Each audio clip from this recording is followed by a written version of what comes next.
Thanks for tuning in to another episode of the Unlockable podcast. This is episode 36, and we're trying something new. Y'all can let us know what you think, but we're going to start doing episodes where we play through a game and just talk about that one specific game for a couple hours. And this month is Bayonetta. Please reach out to us and let us know if there's anything that you'd like us to, if there's any game you'd like to see us play in particular. We love feedback. Which reminds me, come join the Discord where you can talk about our episodes with us. You can give us topic ideas or just come say hi to us. We're friendly, I promise. And that's all I got, though. Please leave a positive review on whatever app you're listening to this on. The algorithm is very hard to win over. And yeah, let's do it.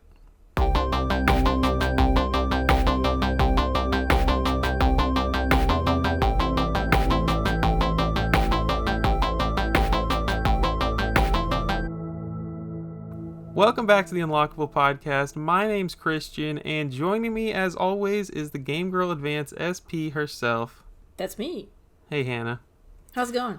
I'm doing well. I'm super busy all the time. Not with work, not with any one thing in particular. I'm just busy.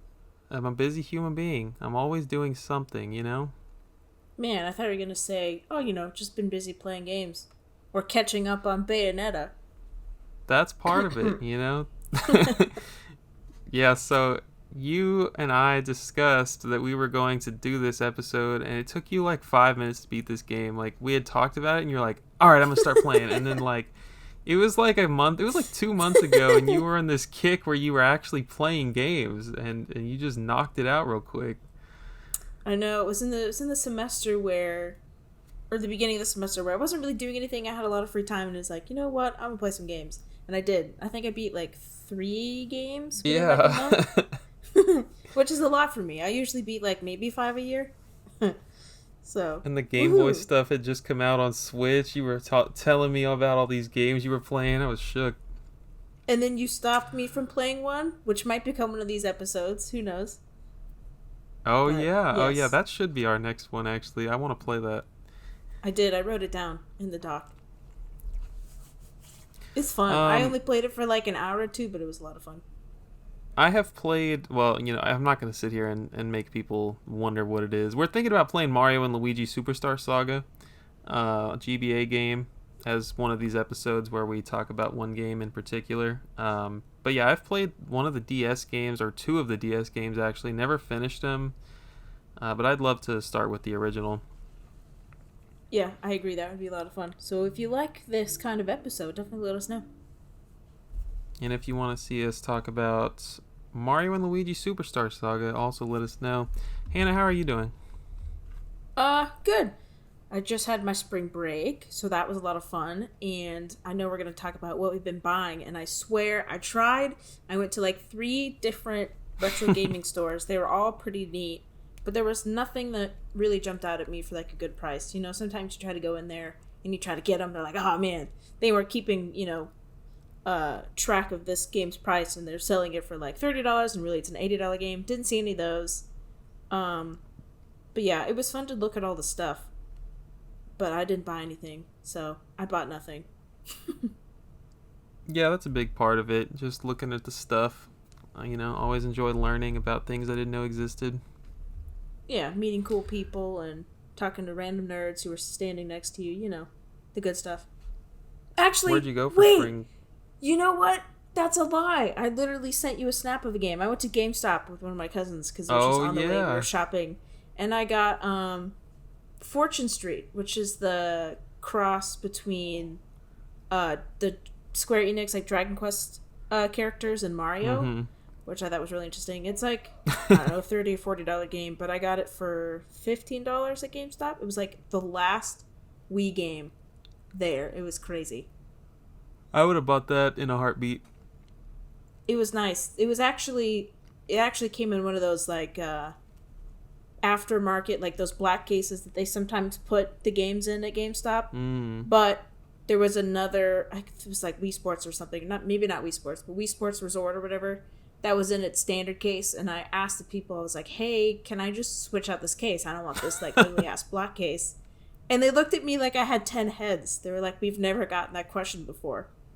And I was like, clearly you guys are not collectors. That seems like such a normal thing. But yeah, they let me switch it out and they switched the stickers and it was fine. But yeah, it was just such an odd experience. But I forgot I got that for $15. Bargain. Wow, I would not have had the guts to ask that. Good for you. And good for GameStop for letting you do that. Yeah, they didn't care. We were the only people in the store. And they're like, girls? So yeah, that was fun. Where did you go over spring break? So I went to Atlanta, which is actually where I got the game, for a couple of days to visit some family and do some family stuff. And then my brother and his girlfriend just bought or are renting a house in Asheville, North Carolina, which is like a real hipster kind of place. It was a lot of fun. We had a lot of good food. We went to a lot of breweries, which, you know, if that's your thing, that's your thing. But yeah, it was a lot of fun. Awesome. Nice. I'm happy to hear you had a good spring break. Good time.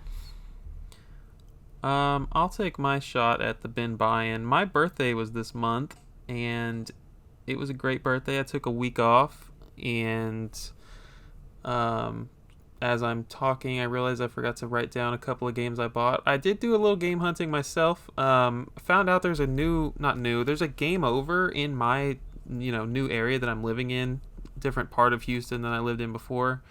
I had no idea that this Game Over existed, so I checked that one out with one of the days on my week off, and I checked out another store that I haven't been to in like 7 months. Jeez. Bought like was the Game one Over or good? two. The Game Over was huge, actually, and it was kind of cool. It had like an upstairs and a downstairs, sort of. Ooh. Yeah, it was neat. And I ended up buying like one or two games from each store. Just kind of like, they weren't insane deals or anything. It was like, oh, it's my birthday, let me spend $15 on this game that's worth $15, which I never do. Treat yourself. So I got Death Junior. This is a game I'd never heard of until I got like into the collecting scene and started using Instagram, right? Like it's this game that is on Wii, PSP, PS2, I think, like DS, like just different entries across all the consoles. And I got, I think, the second game. It's called Death Junior Root of Evil on the Wii. And I think part of the reason that I was just like drawn to buying it that day was that it was a co-op game, and I knew that my girlfriend and I were going to be hanging out a lot that week, and I was like, you know what, screw it, I want this game, and it's a decent price, and I bought it. And it's not the best game I've ever played, Hannah. It's a game. Is it a platformer? I would say it is a 3D platformer, and there's like lots of hack and slash stuff going on. Yeah, I think it's cool. It looks good on my CRT with the component cables and everything. Its Very controls nice. are fine. You're using Wii Remote and Nunchuck. Ooh. Everyone's favorite controller combo. It's a fine game. Yeah. That's that. The other crap I bought was like Prince of Persia on Wii. I don't know. I bought some weird random stuff, I think. But what I really want on the GameCube? Yeah, I mean, there's Or a is it bunch of different one? Prince of Persias out there. I don't know which one. This one isn't on GameCube. Oh. I thought there was one. Well, never mind. Really? Yeah. I don't know. I thought there was one good one, and that's the one that everyone talks about. I didn't know there were multiple.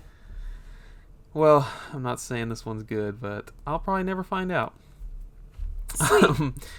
What I'm excited to get to is these gifts that I received for my birthday. You sent me a giant package, Hannah, and I did. I got freaking awesome items. I got Cruisin' Blast, which got bad reviews, but I don't freaking care. I'm excited to play through that whole game. I got GoldenEye, a game that apparently I owned. I didn't realize it. But it was a major label upgrade. I put them side by side, and my copy was disgusting, to say the least. So thank you for that. You're welcome.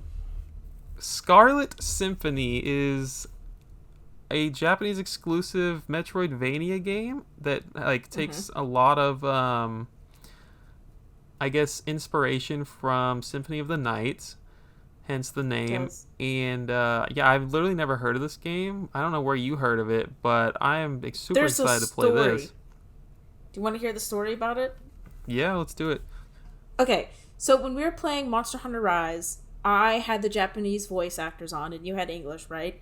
And so I Yeah, kept recognizing. Do you remember the I don't. She's like the quest maiden. She's like the person that you go to like go on the adventure or like the missions, whatever. You know what I'm talking about? The girl who's sitting on she's the sitting on the box. bench. Yeah. Yeah, exactly. So I recognized her voice, and I was like, "Where do I know this voice from?" Because I watched a lot of anime. You know, I'm a nerd of all trades.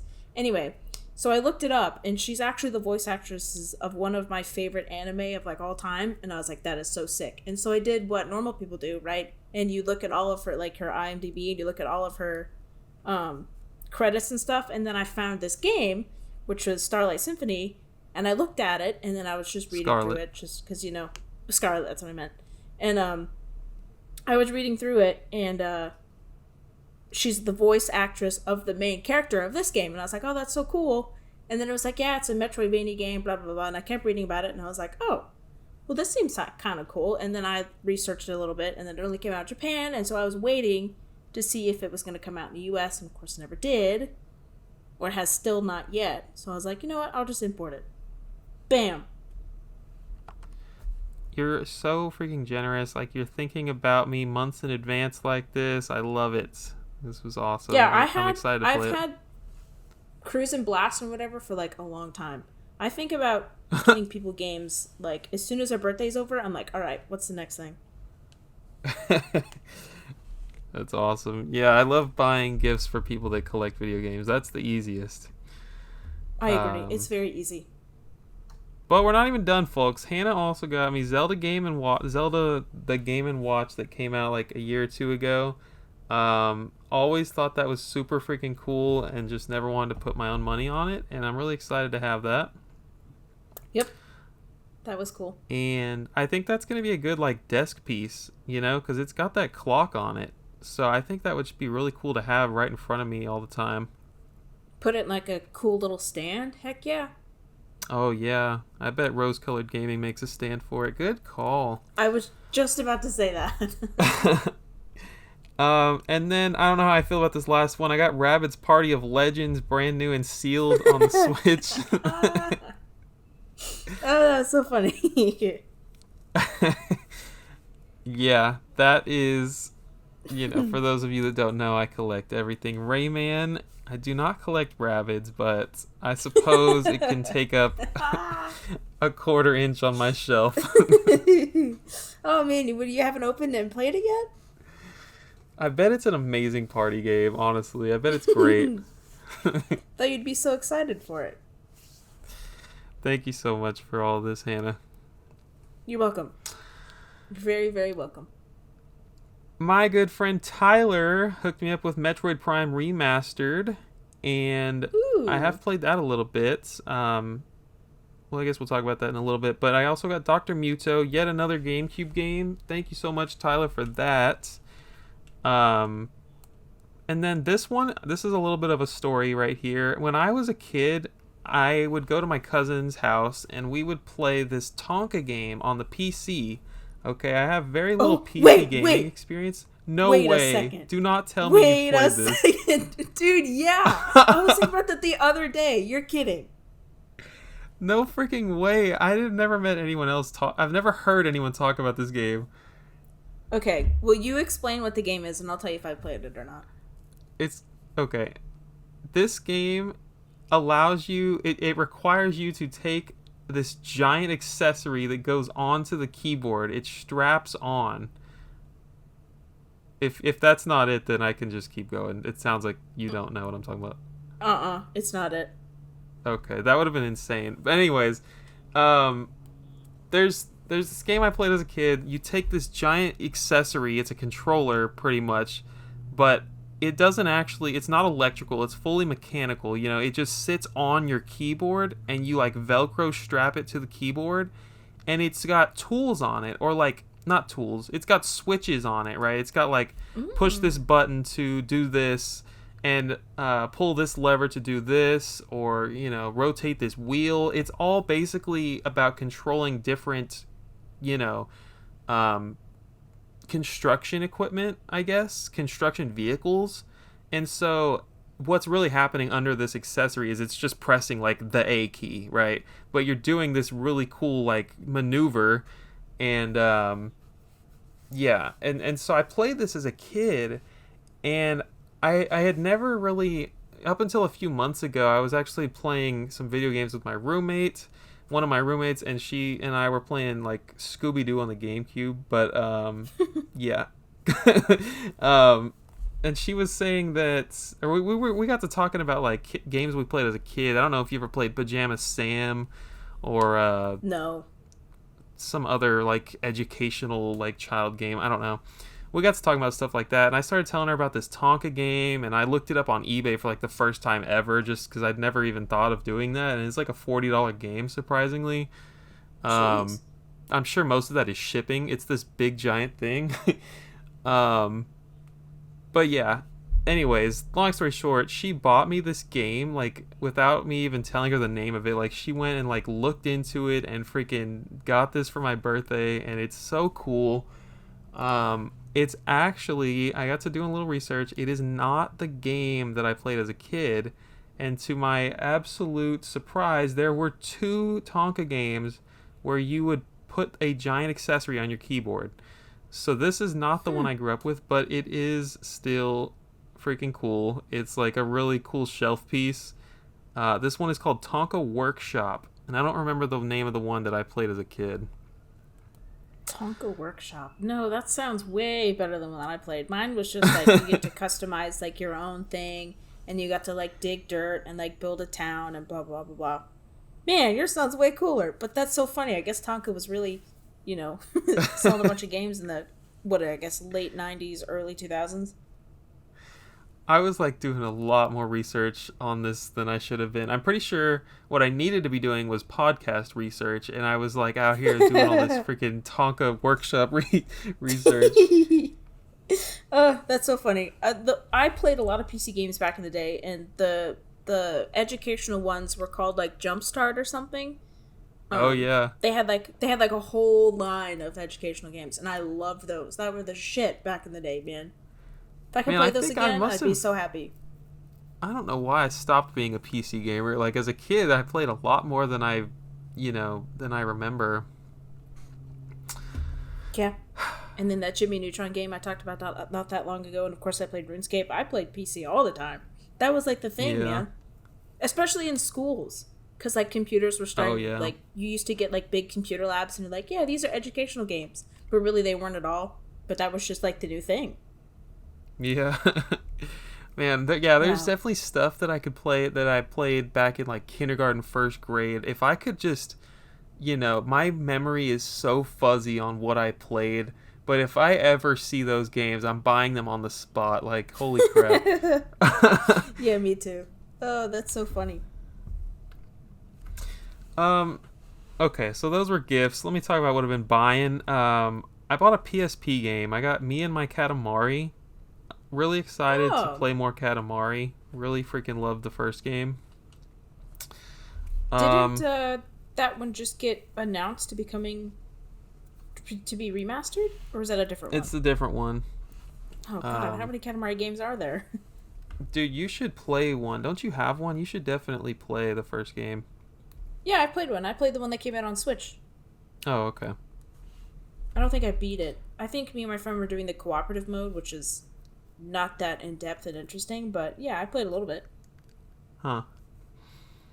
Mm-hmm. I got Red Dead Revolver, the very first Red Dead Redemption game, kind of, sort of, not really. Excited to play that on Xbox.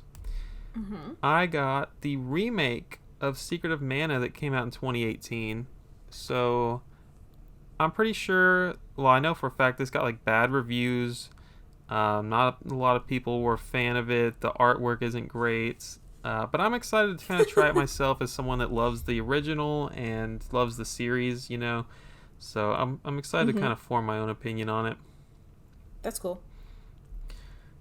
And this morning, I did a little game hunting, Hannah. I went garage sailing because my neighborhood had a community yard sale going on, and I also went to the flea market. So first, like, I don't know, 8 garage sales, pretty much dead, pretty dry for video No, games. The usual, right? That's how it goes. And then I hit of one, course. and I'm doing my thing where I ask if people have any old video games they're trying to get rid of. You got anything collecting dust upstairs or in the attic or whatever. And this guy says, well, I do have one thing, but I'm just not sure what, I'm not sure what I should sell it for, blah, blah, blah. Long story short, I get a Super Nintendo. He brings out his Super Nintendo console with 8 games, 2 controllers, and he sold it all to me for like $100. It was Super Mario World, Mario All Stars, Double Dragon 5 or V, I don't know what it is, NBA Hmm. Jam, Donkey Kong Country 2, Miss Pac-Man. We got Turtles in Time and Mega Man X. So really great Wow. price for all that nonsense. Um, yeah, that was cool. That's awesome. How And much do you think all of that would be if you sold it, MSRP, I'm gonna whatever the say going rate is? 250 to 300. Oh, wow. That's a great deal. What a Very sucker. good deal. Ninja Turtles is like a $50 game, I think. So that Oh, was snap. the I didn't know that. the gem of the bunch. Cool. Um. Oh yeah, and then I went to the flea market, and I actually got some freaking. This dude had Japan imports like Sega Dreamcast, Sega Saturn. He had Oh, Wii. cool. Like there was all kinds of random stuff, and that was actually He my only had pickup. I Wii? got. Yeah, Japanese Wii games. Yeah. Huh. They had cool cover arts for like, I mean, all the games that you had for Wii had released here, so it wasn't that interesting. But like, I saw Oh. WarioWare or Wario Land. I saw Wario Land Shake It and it had a cool cover. I thought about picking that up, but it was like, I don't know. He was just throwing prices at me that I wasn't feeling, and I ended up getting Sakura Wars 2 on the Sega Saturn. It's this nice Nice. like double disc game. I've heard of this one. I think it was pretty popular in Japan, and um, it's super common. I went on eBay and it's like $20 is probably overpaying because that's how common and cheap it is, even in the Mm-hmm. U.S. Um, but yeah, I'm pretty sure it's a tactical RPG. Huh. Correct me if I'm wrong in the comments. Well, yeah, don't ask me. I have no idea, but that sounds cool. What an interesting So guy. yeah, um, that's it. That's what I've been buying and receiving for gifts. It's been great. It's been a great month. Wow. Birthday months are always the best. Hannah, have you played anything? Yes. So before spring break, I started playing Metroid Prime Remastered. Um, all I'm going to say is that I wish I was enjoying it much more than I am, and that we might have to talk about it next month. Do you remember what our topic is for next month? No, but I'll go check real quick. It's games that we started playing but never finished. And I'm thinking it might be one of those, even though I don't want it to be. But like, Oh man. ugh, I have so much to say about it, but I want to save it for next month. Maybe ask me next month. It's actually May. That's our May episode. Oh, it's our May episode? Oh, crap. 2 months? Ugh. Okay, well, let me just say that the map is wackadoodle-doo, and I hate it. And I just maybe think that I'm not used to playing like a first-person shooter. The only other first-person shooter I can remember ever playing is obviously the James Bond series, like GoldenEye, Nightfire, and all that jazz. But Mm-hmm. like, there's something that I don't like about it,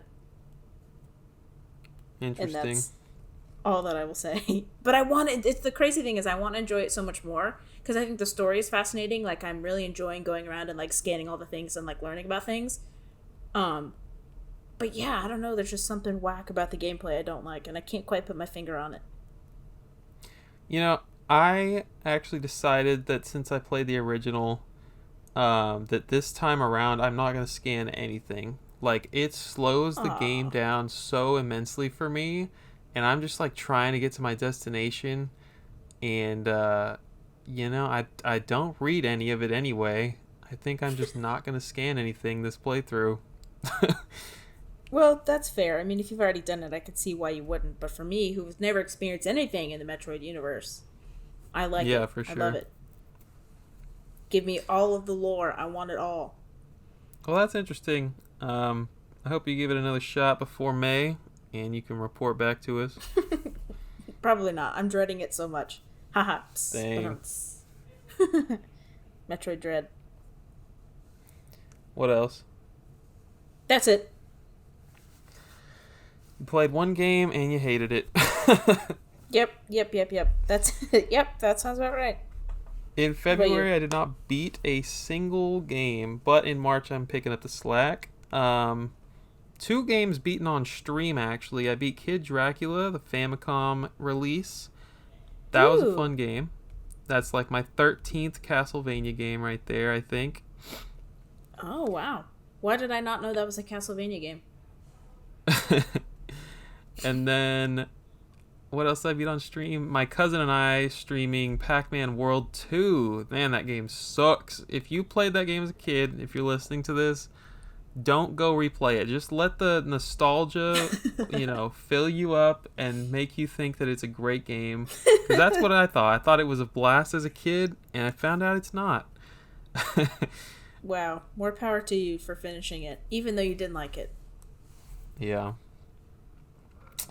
I beat Pokemon Scarlet finally. I had just been trying to complete the decks before I went and finished all the crap, and I kind of got to this point where I had gotten a lot of the decks, and I don't have a lot left to do.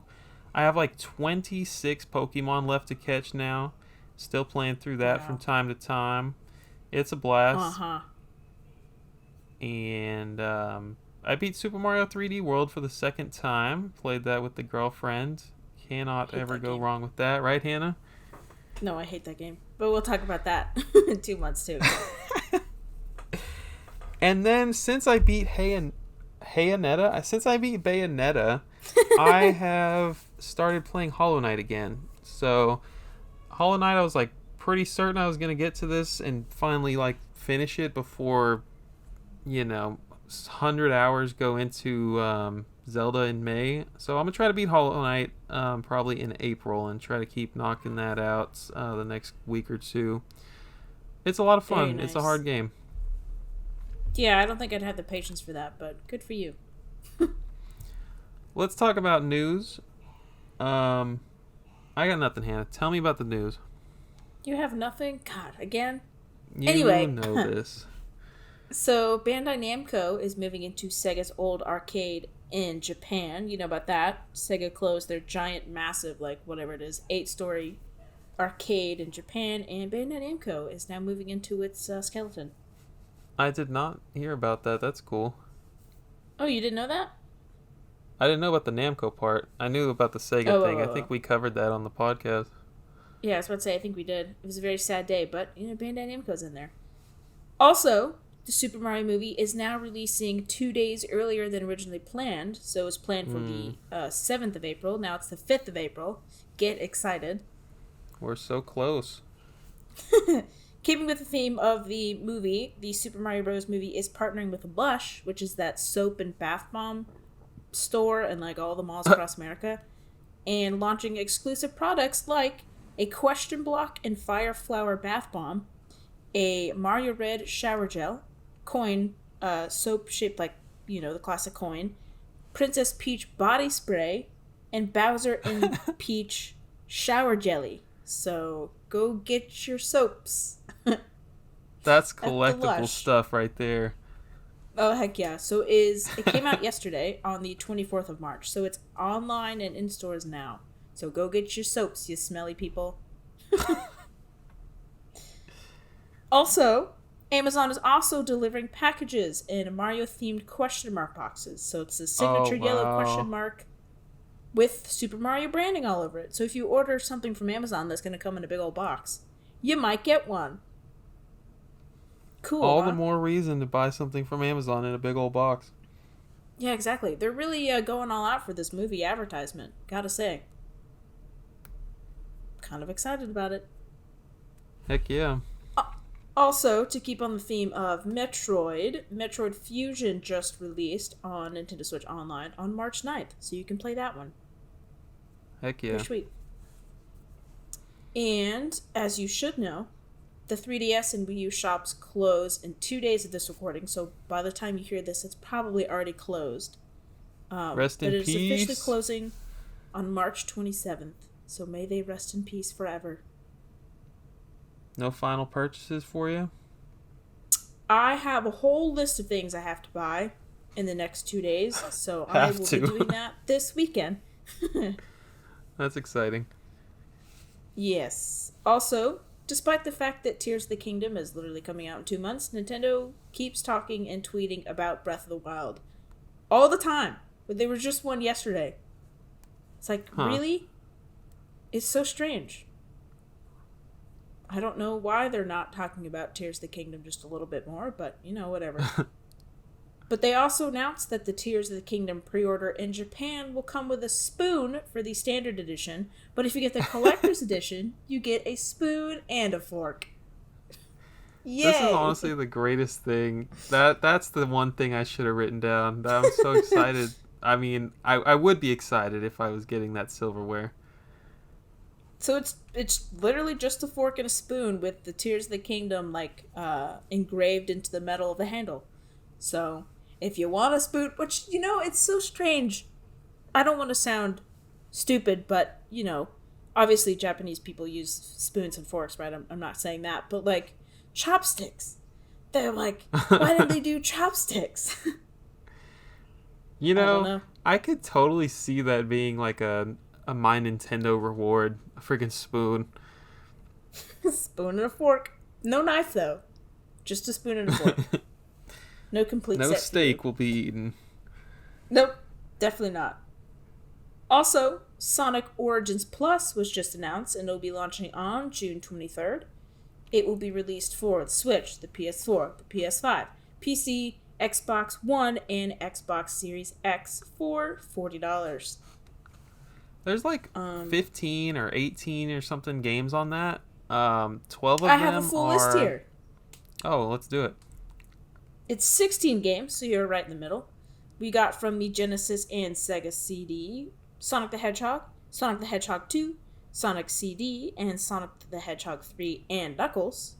Then, from the Game Gear, we have Sonic the Hedgehog, Sonic the Hedgehog 2, Sonic Chaos, Sonic Spinball, Sonic Drift, Sonic the Hedgehog Triple Trouble, Sonic Drift 2, Sonic Labyrinth, Tails Adventure, and Sonic Blast. It's a lot of Sonic. So not only, I'm pretty sure some of those aren't even never released here. And then on top of that, most of them are still some of them are still locked to the Game Gear. So there's no reason not to pick this up. I'm definitely excited. It's only $40, so it's going to be a cool one. Yeah, I probably won't be picking it up, but it's very cool to see that Sonic fans are eating good within the last couple of years. I mean, really, Sonic's been everywhere. True. And the last thing I have here is, did you know that Resident Evil 4 has a cute Studio Ghibli style movie? I mean, anime, not movie.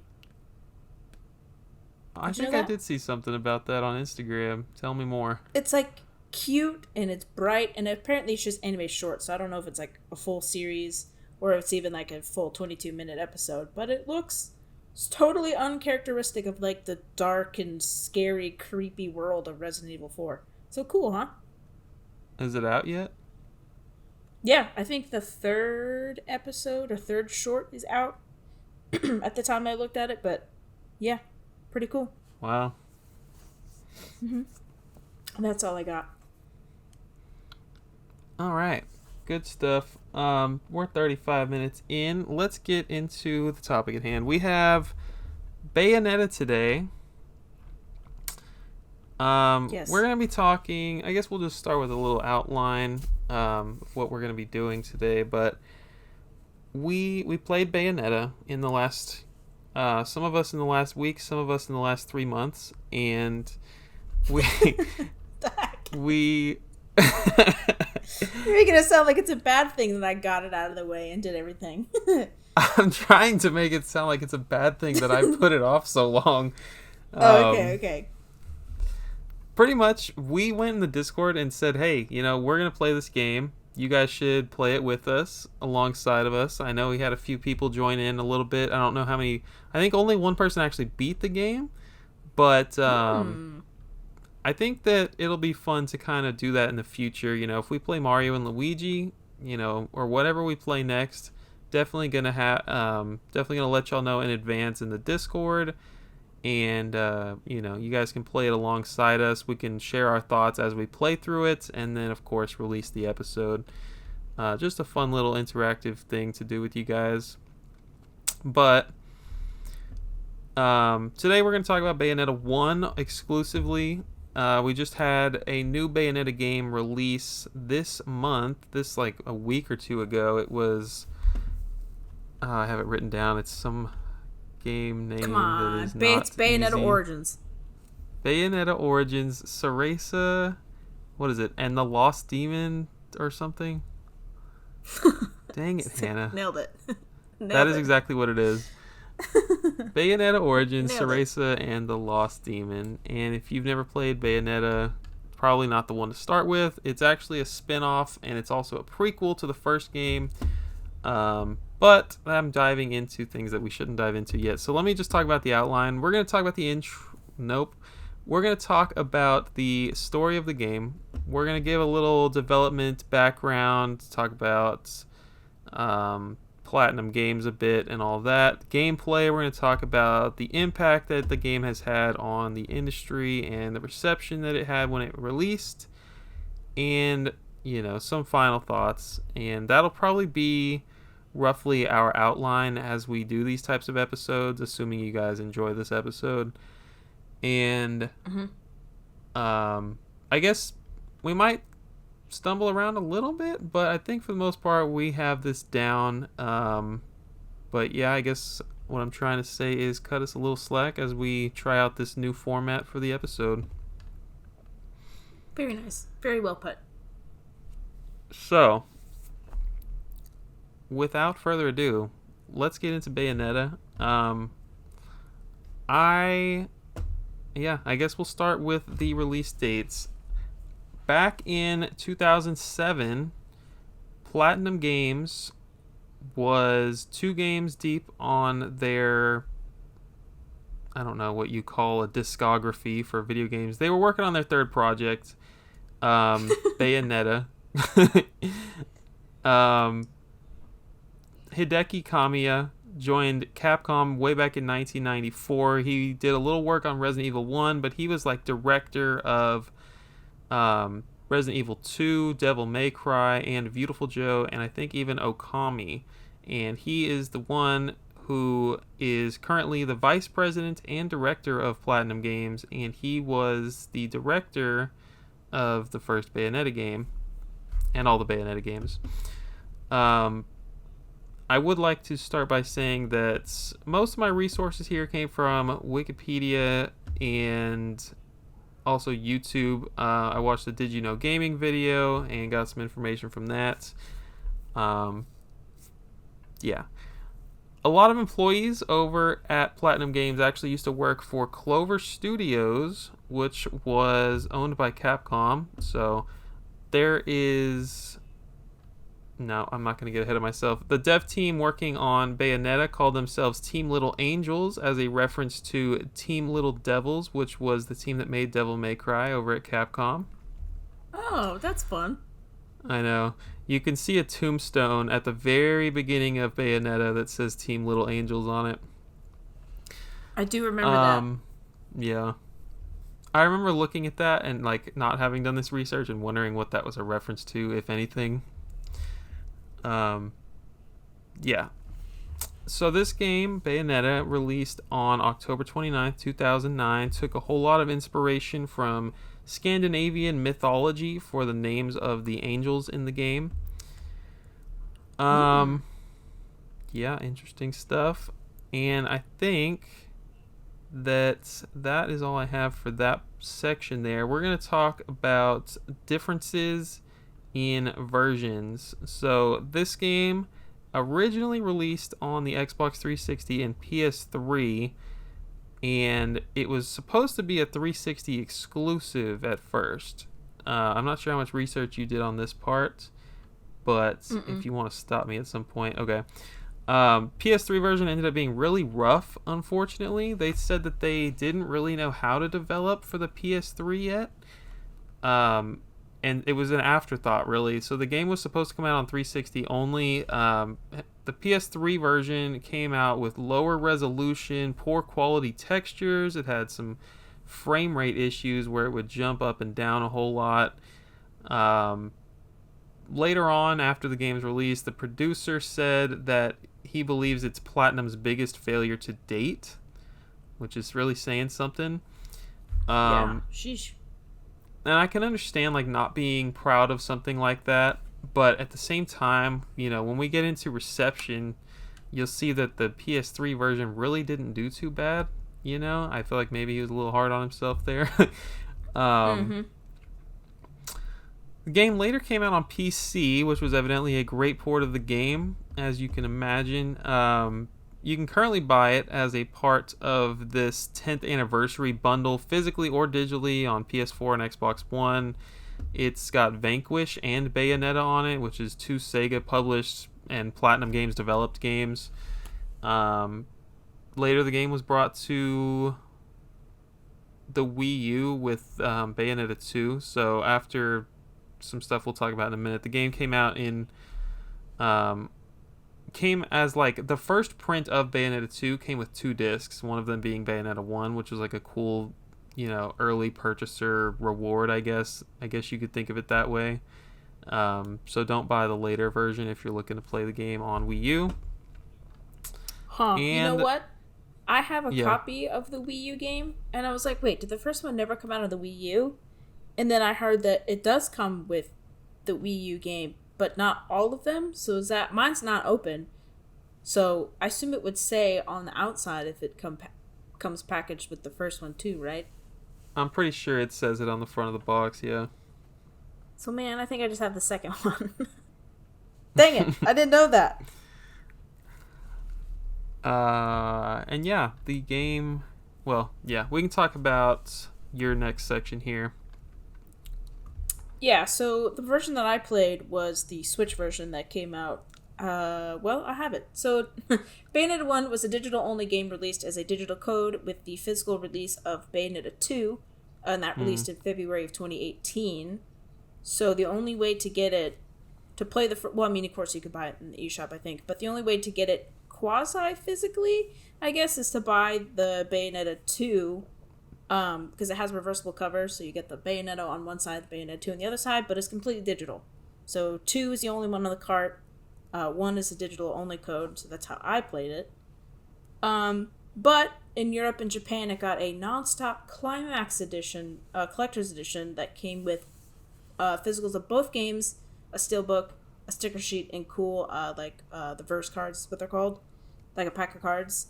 But we didn't get that. We only got a download code in a box, which is weird. But to make things even freaking weirder, in promotion, I guess, for the release of 3, Bayonetta 1 did get a standalone physical release on September 30th of 2022. So I guess in the end, they all now have physical releases on the Switch, so you can buy them all and play them all. But I don't know why they did the digital download code. That was really annoying. It always is. Now it's its own standalone. So that was cool. And then I did I watched a few like comparison videos of like the Wii U versus the Switch version. And basically it just says that load times are obviously a lot faster on the Switch than the Wii U. The combat is like smoother, obviously, as you'd expect from like, running on a new console. It was a side-by-side comparison, and the Switch version looked like a little bit darker, like the contrast was a little sharper, so it made the game kind of pop more than like the washed-out version of the Wii U. But honestly, if you're not looking at these like side-by-side, you're not really going to notice a difference. I read a few reviews of the games, and they said that the Switch version is the superior way to play, unless you play the backwards compatibility on the Xbox Series X, I think. or maybe just the Xbox One. I don't know. Fuck, I don't know. I get so confused with the Xbox Ones. But obviously the PC is the best way to play. But then after that would be backwards compatibility of the Xbox One, and then the Switch version. So if you're going to play one on a Nintendo platform, it should be the Switch. I don't think anyone's going to argue that. Literally no one has it on the Wii U, so you know. And then that one was kind of a big deal when it came out. That Bayonetta 2 pack was like a really cool thing to have. But yeah, just to throw this in, I did play the forwards compatible, I guess you would say. I played the 360 disc on my Series X, and it did look really good and played really good. Yep. And then I also did another comparison between Xbox 360 versus the Switch versus the Xbox One. All versions of the game cap at 60 frames per second. All the consoles dip below that, obviously, at some points, like most things do. But the Switch version drops are actually shallower and shorter than the other console versions, except for the Xbox One. So I thought that was interesting. Performance on Switch is better than Xbox 360 and Wii U. I already said that. And yeah, so like I said, if you're not looking at it like side by side, you're really not going to notice. But I also did note that the PS3 port was absolutely awful. And just don't play it on there. But apparently there was a lot of patches and fixes and updates and whatever that fixed that. So I don't know if it's still like that. I didn't actually read about that. Yeah, I looked it up because I had no idea that it was even on PS3. And I was like, oh man, I could have played it on PS3 whatever years ago. And they're like, do not, in all caps, play it on PS3. But then I read another review that was like, oh, it's been fixed since then. So I don't know. But yeah, that's all I got about that. You want to talk to us about how after Bayonetta... Well, I don't know. Should we save this part for later when we're talking about, like, reception and stuff?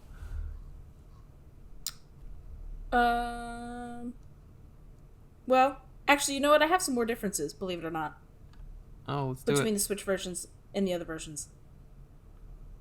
Did you know that if you play the versions on the Switch, you get fun Nintendo-themed costumes? Oh, I did. Did you know that? Yeah. So, these costumes are available, obviously, on both the Wii U versions and the Switch port. And they can be worn both by Bayonetta and by Jean. Which is... I thought her name was Jeanne, but they always just say Jean. You know what I'm saying? I definitely never thought it was Jeanne. I thought it was Jeanne the entire time. And they're like, Jean, what are you doing here? Jean. Okay, so there are 4 basic costumes. There's costumes inspired by Princess Peach and Princess Daisy. So it's like a pink costume, obviously for Princess Peach, but like Bayonetta-fied. And what I mean by that is like they're really short dresses, very revealing. They're accompanied by like sexy stockings and like super, super high heel stilettos. Another cool thing is when you're wearing these costumes, the halos in the game are now like the classic Mario Gold coins, and they make the iconic like coin collection sound when they're picked up, which is really cool. Wow. Also, there are special attacks, attacks that normally summon the giant like butterfly thing. Now summon the fists and the feet of Bowser, and he makes like a roar and like snarls and stuff, which is cool. The next one is the Hero of Hyrule costume. So Link, which is how I played it, because how could I not, you know? So Bayo wears the iconic green tunic that Link always dons in all of his games. There's also a Hylian shield and the Master Sword. So the sword that you're actually swinging around is the Master Sword. So how cool is that? And instead of halos dropping, now you get to pick up rupees, and it makes the special rupee sound when you collect them, which was awesome. Her sword changes appearance to look exactly like the Master Sword, so whenever you have a sword equipped, which is most of the time, at least I did, you're actually swinging the Master Sword around, which is fun. And apparently, I did not know this, but if you rotate the left analog stick and press the attack button at the same time, Link will perform his signature spin attack. How did I not know that? So that's super cool. It's just fun stuff like that that makes it so exciting. But there are also various Legend of Zelda sounds as well. Good. Like, I don't care about performance. That right there makes that the best way to play the game. Like, forget everything else we just said. If you can play as Nintendo costumes, like, that's freaking awesome. It was so much fun. And there's also a bunch of sounds that play. So, like, when you open a chest, it's like the classic Zelda sound. When Wow. using keys to open unlock doors, it's the secret theme. When entering portals to the gates of hell, there's the teleporting theme. And then when assembling 4 of the witch hearts, which helps you increase your health, it's the heart container theme. How cool! I love that. Also, Bayonetta can parry using the Hylian shield, and unlike her Shuraba sword, which I think is what it's called, the Hylian shield can actually hit flaming enemies without taking any damage. Didn't know that. I was wondering why the gameplay got easier after I changed the costume. Also, last one, this one's for you. It's Galactic Bounty Hunter costume. Can you guess who that is? Oh, I did see that. Freaking Samus. It's Samus! So Bayonetta wears Samus's classic orange and yellow suit. When shooting with her guns, this made me so happy I didn't realize this, but Bayonetta will actually use like the arm blaster that's on the suit, on the right arm, instead of like her guns. How cool! That's freaking awesome. I had no idea you were playing that. I had no idea you had access to those costumes on the first game. I assumed they didn't make those changes until the second game. Nope. I believe they're in both. Actually, I know they're in both. And of course, it has the same sound and appearance of Samus' shots from the Metroid Prime games. Also, players can manually rise and lower the visor of Bayonetta's helmet during both gameplay and cutscenes by pressing the down button on the D-pad. Dude, that's so cool and unnecessary. Uh-huh. And also, Jean's version of the outfit uses different sound effects than the ones used by Bayonetta's version, so the sound effects for Jean's versions are from the original Metroid and Super Metroid. So just Oh my even more. gosh. You know, I don't know. What I heard when I was watching a video today was, when fans heard that the Bayonetta 2 was going to be an exclusive to the Wii U, they were like, aggravated that the game was going to be censored because it's freaking Nintendo, family company.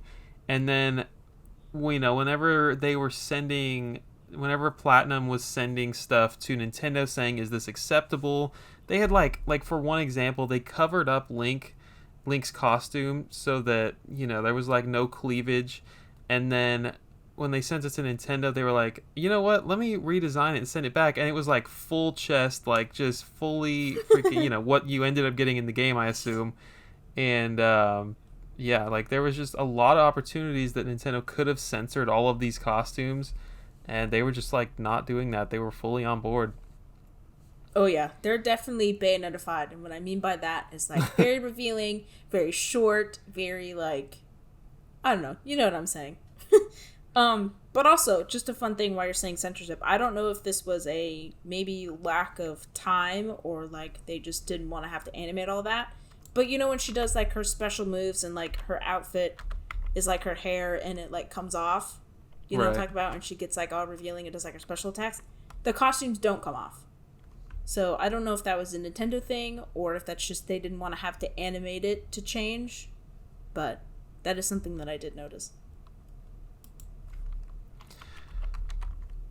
So do you want to talk about the sequel stuff now, or do you want to talk about it at the end? Probably at the end. All right. I'm going to move that right quick down to the impact and reception. All right. Cool. So with the versions and differences out of the way, where are we headed to next? Story time? Yeah. No, not quite. Difficulty level we played on? Or should we save that for gameplay? Well, it doesn't matter. We can say that now. In our experience I'm going to put it in... Alright, go ahead. I was just going to say, I obviously played the Switch version like we just talked about. The first time I played this game was a couple years ago when it came out.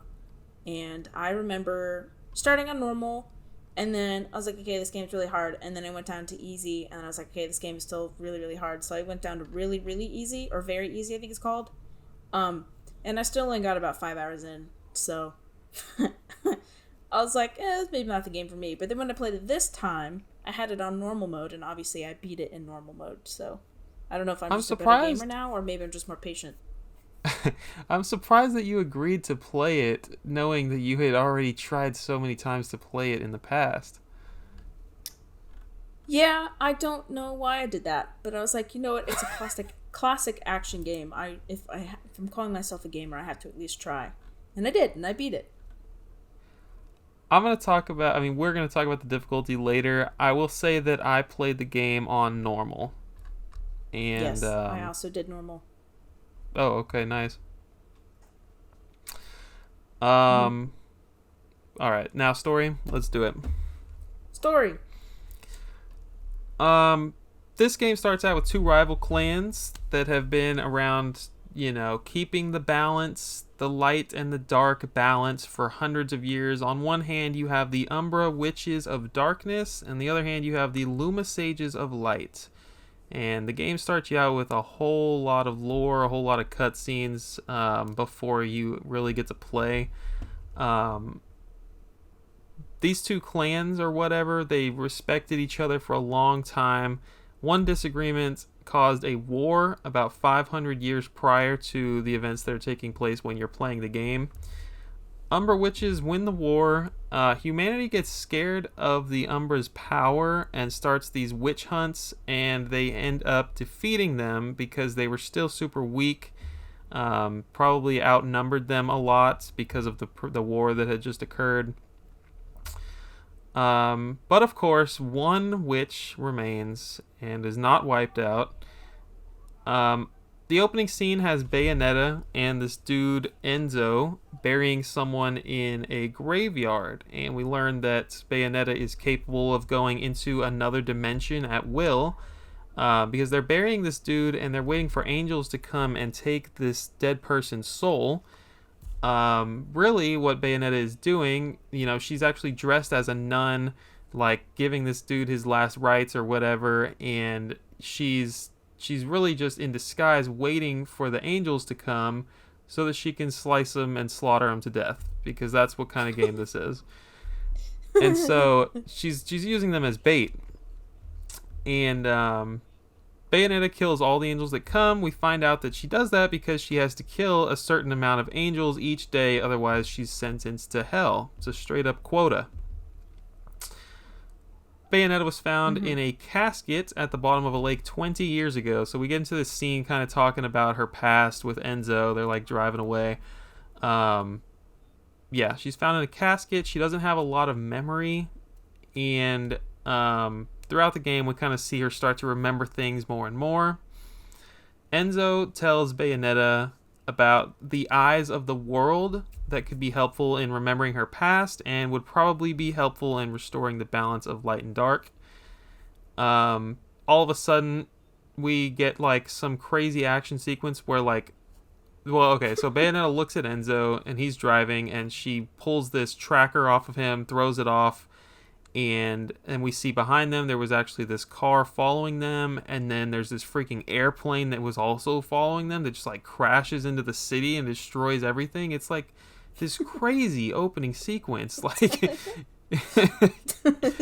yeah. And you're getting fed so much stuff here in like the first 10 minutes. You're like, what is going on right now? Maybe that's just me, but yeah, that's what happens. Bayonetta kind of sets out to look for these eyes of the world. She kind of like sets out to figure out who these people are that are chasing her. I'm pretty sure Jean is there right at the beginning. Yeah, she was in the airplane, and we find out that Jean is like someone that Bayonetta finds super familiar, and we start to get flashbacks throughout the game. I'm not gonna, we're just kind of giving a brief overview here of the story. I'm not gonna sit here and go through the entire thing, especially if listening to this makes you want to play the game. But yeah, a few characters that we meet. Luca, He is this guy that thinks that Bayonetta killed his father, and simultaneously he is very attracted to her. It's a very strange dynamic. I just was very confused the whole game. Yeah. And she calls him Cheshire. Cheshire What does cat. that mean? So Cheshire is obviously from Alice in Wonderland. It's the cat with like the giant smile. Oh. I don't know what context it has in this game, except for the little cat that she carries around. She calls it Cheshire. You know what? Go look up the freaking cover art real quick, like right now. Go look up the cover art for the new game, the Bayonetta Origins. It straight up looks like the cat from Alice in Wonderland. So yeah, I guess it's just inspiration from that. Yeah, I mean, Cheshire. I don't know. So I mean, I'm glad it's I clear guess, to you. I still have no idea what's going on. So I guess from the point of playing 1 without knowing that there is a prequel out there, it's just the cat. It's just the little stuffed cat that Cereza carries around, and she calls it Cheshire. But now, having the knowledge that we do, that there's a prequel coming out, and that there's a demon or whatever that follows her around named Cheshire, I guess that makes sense now. But if you're playing this game without knowing that, you're just like, I don't know, it's just a stuffed animal. It's just a pet name. Okay. Alright, I'm reading too much into it, I guess. So much like you were talking about with that Scarlet Symphony game, I recognized Luca's voice, and I was like, it sounds a lot like somebody I know. Turns out he's the English voice actor for Sasuke in the Naruto series. And then I found out that he's also like, I don't know, 100 other characters like throughout video games that I've heard before. Like, I guess most prominently, he's Peter Parker in the Marvel Spider-Man game on PS4. So what? That was neat. Yeah, that was pretty crazy. Oh, I didn't know that. That's cool. Next character, we have Cereza. She's this girl that we come across probably a third of the way through the game. I don't even remember how you come across her, but she calls Bayonetta mommy, and we find out later it's actually a younger version of Bayonetta. I don't think that is ever truly explained, but maybe I just need to play the sequels. Maybe I need to watch a YouTube video. I don't know. We meet Jean. I told you about her. Super familiar to Bayonetta. Basically, to paint a word picture, she looks a lot like Bayonetta. She, correct me if I'm wrong, Hannah, she's a Luma Sage? Yes, she's the light sage. Okay. And then, yeah, she's a super prominent character throughout the game. And then we got this dude, Rodon. I was watching YouTube videos. I thought his name was Rodin, but Rodon is how it's pronounced by everyone on YouTube, so that's got to be it. Super powerful demon. He sells Bayonetta goods that she purchases with halos that she takes off of dead angels that she kills, or from various pots and crates you destroy in the overworld. This dude's really cool. He's kind of like, I don't know. The whole game is so over the top.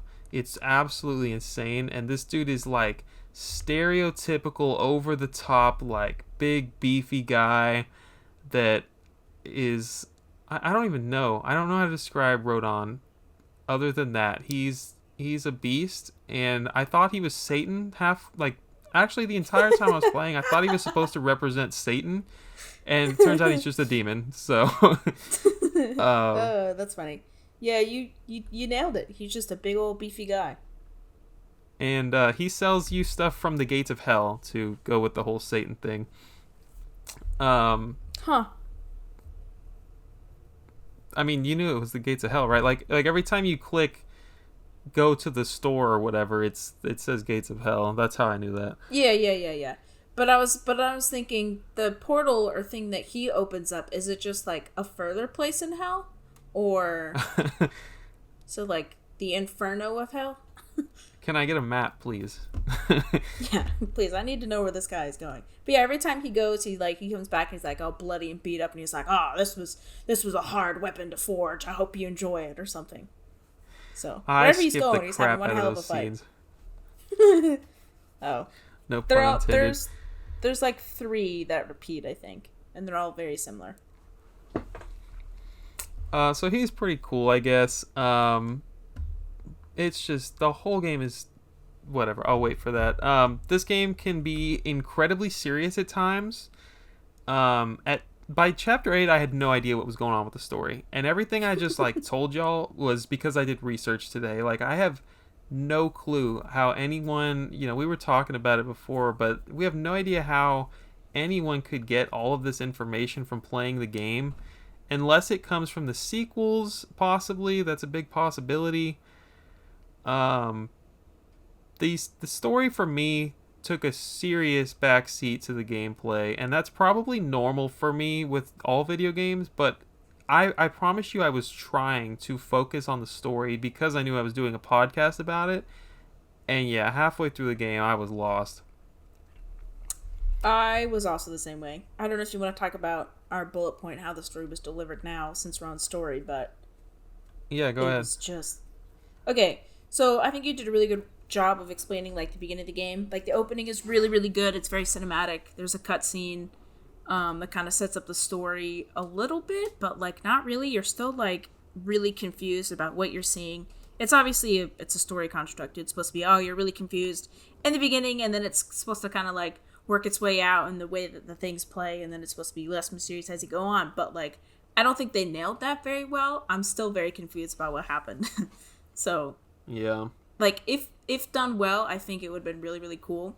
But the way that the game kind of sets up, it like subverts your expectations. Like you think that the angels that are gonna come down to help this nun are going to be like, humanoid and like beautiful and just like holier than thou, super bright, white purity. But they're like these ugly ass, like Disgusting. golden, freaky abominations that come down. You're like, okay, what the heck is happening? So that was really cool. And then all of the kind of creatures, which we'll talk about later, are just like abominations. Like they're not at all what you think.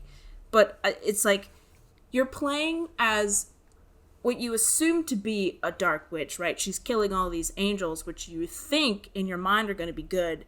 But then you don't ever feel like a bad guy. Like you don't know if she's like really on the right side of history or the wrong side of history. She's just doing her thing, And you don't know if that's a good thing or a bad thing. Because the other side, the Lumen Sages, what they do is bad, right? What they're doing to Bayonetta seems bad. So it's like this whole subverting of expectations, and I love that. That was so cool. I just wish that they delivered the story a little bit better. You know what I'm saying?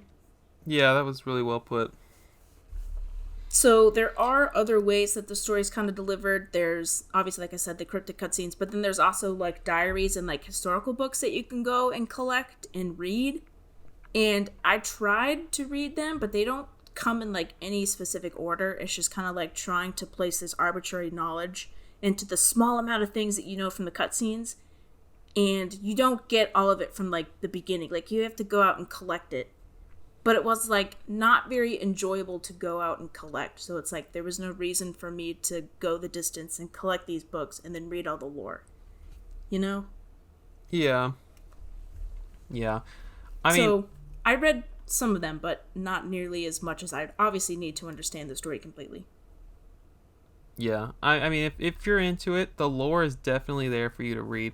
And it's crazy that you need supplemental material because there's a lot of cutscenes and they're pretty lengthy. Yeah. It's just, I think they could have worked that into the story a little bit more, but then, well, actually, we'll talk about the cutscenes a little bit later, so I'll save it for then. But yeah, not a fan of how the story was delivered. I wish it was more, but I don't know necessarily mean like longer cutscenes, but I wish there was just like more clarity in the amount of cutscenes that we got, especially towards the end. Yeah. Yeah. Um so I was starting to say earlier that this game can be incredibly serious at times, and then there's like other times when you get run over by a boulder and you could become completely flattened and float in the wind like a sheet of paper. And it's just Paper like Mario style. wild. This game, yeah, Paper Mario. This game has very, I don't know, polar opposite moods at times. Yeah, it Um is crazy. It's like one second it's like super serious and it's like, oh, these people died, blah blah blah blah blah, and then it's like Bayonetta will just get like randomly naked and like spin around a pole and like give you a pole dance. It's like, what is happening? Yeah. Literally. Yeah. I'm pretty sure that happened. I mean, I guess it's not a bad thing. I'm sure that's what people love about it. But it's definitely strange and different. It's definitely different. It took me, with the first time I played it, it took me by surprise. Obviously, I knew that Bayonetta was a very, I don't want to put it badly, but provocative. I mean, she's very out there. She's very showy, flashy, whatever, and that's your thing, that's your thing. But, like, when I played the game, I did not expect her to get totally butt-ass naked and just dance around and, like, and strip and pole dance and, like, oh, it was crazy. I was like, what am I playing? The cutscenes are intentionally over the top. The whole game is super sexual.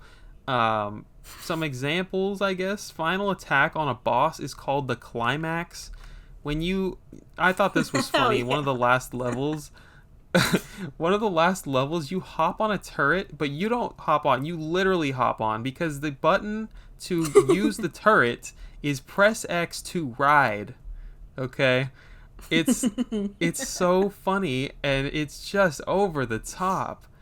It is, and it's something that you kind of come to enjoy. It's like, okay, it was shocking at first, and it's like, okay, now this is just really funny. Yeah, you're probably right. It was definitely shocking. It's over the top, comedically, violently, sexually, everything. All of the above. I would say personally, I think the voice acting was great. How did you feel about it? Well, I thought it was awesome. I mean, how could you not? I wonder if there's a Japanese voice actor. Maybe I should have done that so we can have a contrast, because obviously Japanese voices are way better. But I thought the English was great. English is the, infamous Helena Taylor now. I have no idea. Yeah, well, that's a good question. The gameplay's I thought it was fun. The actual atmosphere and setting of the game it's in a fictional European like world, place, town, city nobody really knows. It's called Vigrid, and do you have a time period? I don't have one. I didn't put a time period, no. It's okay. Fictional witch times. The game, like, atmospherically it's pretty. My version was pretty. I'm sure yours was too. Like, even for a 360 game that came out, we're at 14 years now almost, and the game it looks really good. Personally, the aesthetic is not for me. I've never been fond of like this.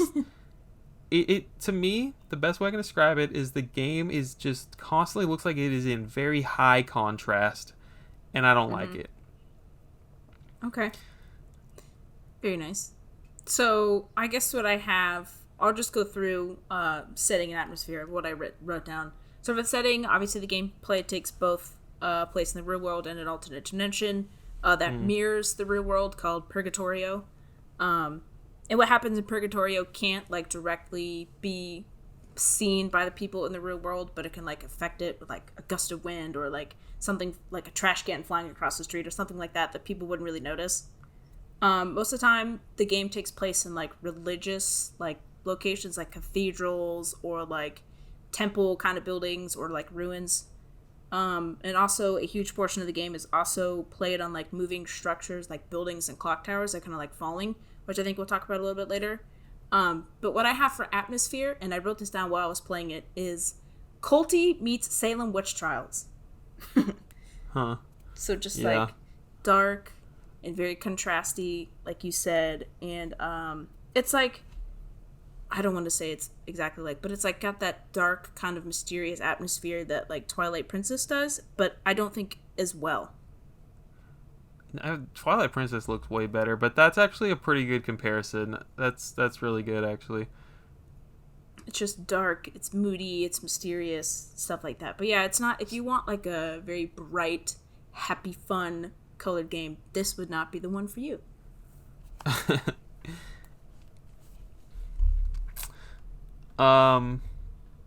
Well put.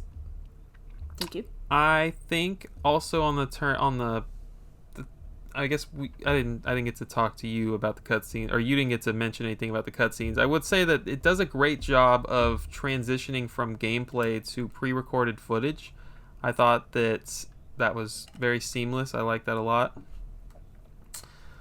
Yeah, the other thing that I didn't necessarily like or dislike is like when you went from gameplay to a cutscene, like the cutscene, it would show like a film reel in front of you or like a film strip, and then it was just like completely stagnant images with people talking over it. You know what I'm talking about? Yeah, I thought that was kind of strange. Like it wasn't animated at all, so I guess it was probably something to do with the budget. But it was kind of hard to like connect with those kind of cutscenes and like know who the hell is talking unless you like know the voice actor. But that was not my favorite, but not bad. There was a lot of scenes like that though. It's hard to tell if that was intentional. I mean, or if it was restricted by budget, because like the hair and stuff would be moving, even though nothing else was moving. Yeah, I don't know. I guess it was a stylistic choice, but not my favorite. Yeah, I like the film reel thing, although I don't know what it has to do with the game, but if they wanted to do that, I would have appreciated it being animated. I agree. Yeah, I guess maybe that was supposed to be an aesthetic of like the time period, which I know we said we didn't have one, but maybe it was like at a time when film reel was like a thing. But don't ask me when that would be, because I don't know. Like 100 years ago? Yeah, that's possible. I don't know. Something like that. I don't know. Something different for sure. And then the last thing I was going to mention about the cutscenes is a lot of times you'll go into these flashbacks with Jean and Bayonetta, and in the first half of the game you get to like play them, and it's pretty sick actually. Like it's nice not having to sit through a cutscene. You actually get to play the cutscene in a sense. I thought that was neat. That is really true. And then we mentioned this last week actually, is where you can actually play through the loading screen, because I know it's not a cutscene, but it's kind of similar. You actually get to like test out combinations and stuff like that while you're sitting there waiting for the game to load. So that was pretty cool as well. Anything else that you would like to mention for this section? Story, cutscenes, anything? Nope. All right, let's get into some gameplay. I would say, well, do you want to take over this one since I've been leading? Do you want to handle this one? So I wrote here down for controls. Actually, the Switch version has touch controls, which I thought was kind of cool. I didn't get a chance to test them out like I would have liked to, but obviously it's like dodge as you swipe, and then obviously the buttons are still the same. But I thought that was interesting that they added... No freaking way. I had no idea. Touch controls. So that's pretty neat. And then that's all I have about controls. The next thing I have is just more about like combat and weapons and all that jazz. Well, I guess it must have been like a direct port from the Wii U, and they brought the touch control stuff over. That's really interesting, because a lot of games that come from Wii U to Switch, they just like ditch the touch controls.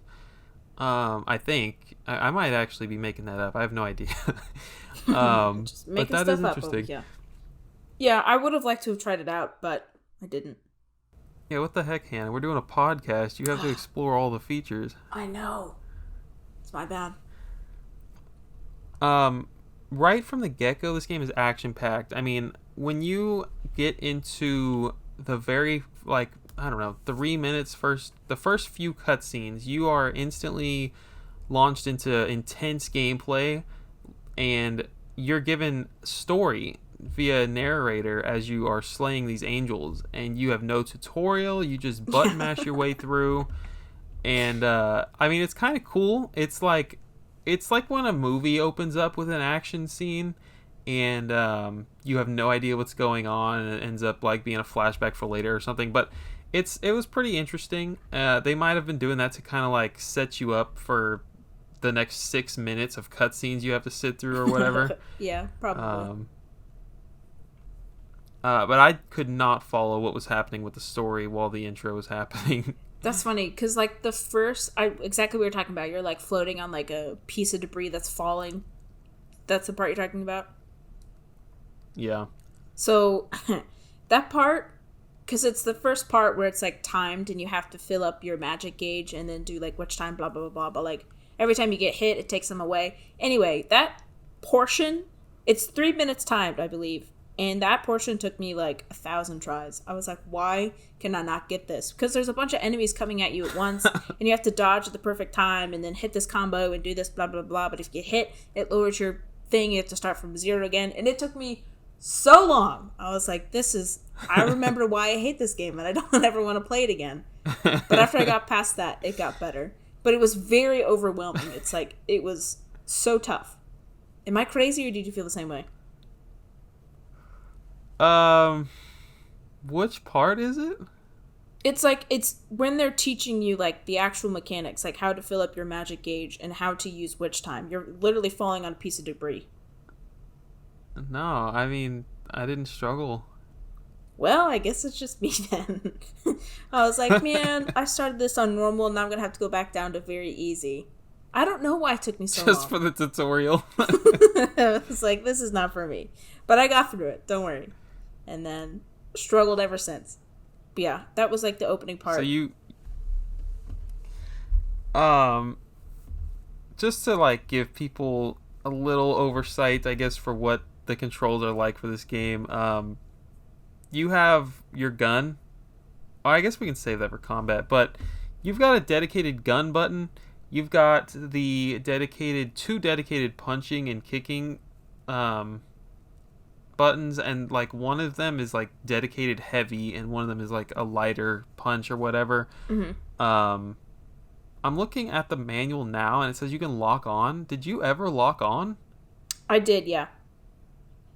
I had no idea that was a thing. That's interesting. But I think it's one of those lock-ons where you have to like keep hitting it, because like every time you move and the camera shifts, it like unlocks on. So it's not like a lock-on like a Zelda enemy. Like if you're locked onto a Zelda enemy, like the camera will orient itself around that enemy. You know what I'm saying? It was not like that. Yeah. Interesting. That's probably why I didn't use it. I probably tried it once and then gave up. But you've got a jump button. You've got a taunt button. Another button I had no idea that existed. You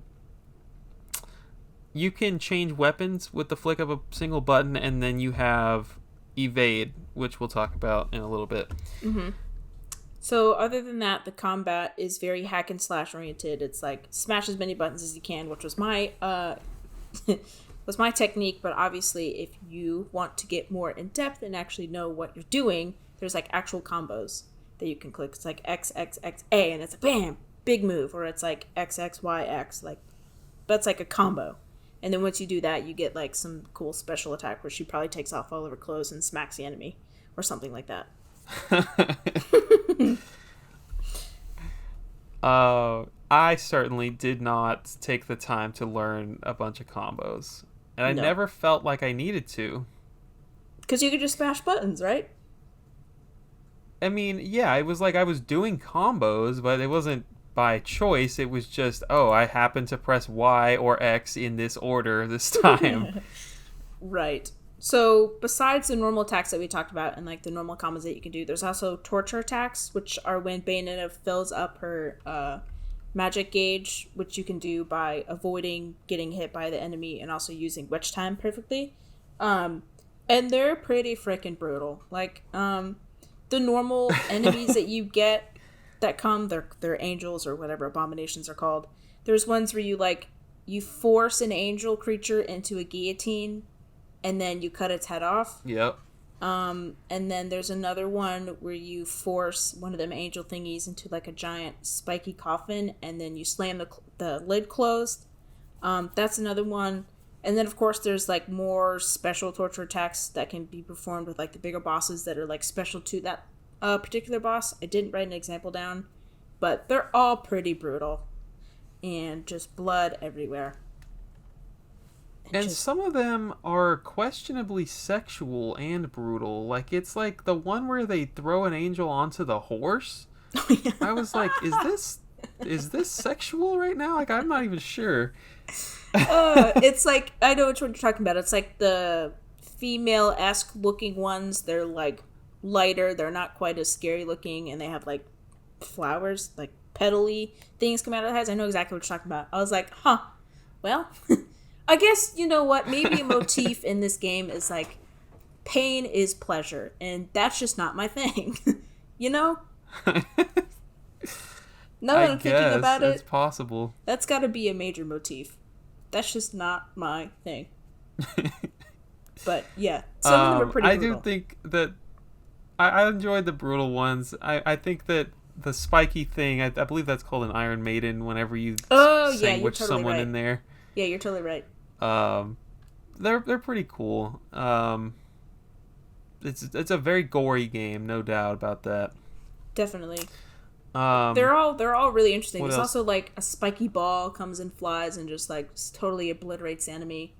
Um, there's also things, speaking of sexual, called climax attacks, which are very similar to torture attacks, but they obviously happen on a much larger scale. Um, per usual, per Bayonetta stuff. Usually this involves Bayonetta completely getting naked, as her hair is her clothes, and then it comes off of her body, and then it forms like a giant foot or like a giant dragon, and it just totally obliterates the enemy or smacks the shit out of it, you know? Yeah, I spent the entire game questioning if her hair was her clothes the entire game or only during these climaxes. It was just very confusing. I think her Um, hair is her clothes, but then it's also her I hair. don't know. Because her hair is also long. Or Yeah. maybe her clothes are magical and it just bonds with her hair. I don't know. It's a witch thing for Well, sure. when you say magical, it just throws everything that could make sense in the trash. So forget It's it. magic. Oh, yeah, that's funny. Yeah, Climax is pretty freaking wicked and sick. Like overall, they were really, I don't know. They often had quick time events with them, and I don't know how I feel about quick time events where you mash a Brutal. button or whatever. Brutal. There were so you many really of had them. to know in advance. Yes, you Yeah. did. Because if you didn't, you would die and you'd be like, well, that's it. I'm done. Never playing this game again. It's awful.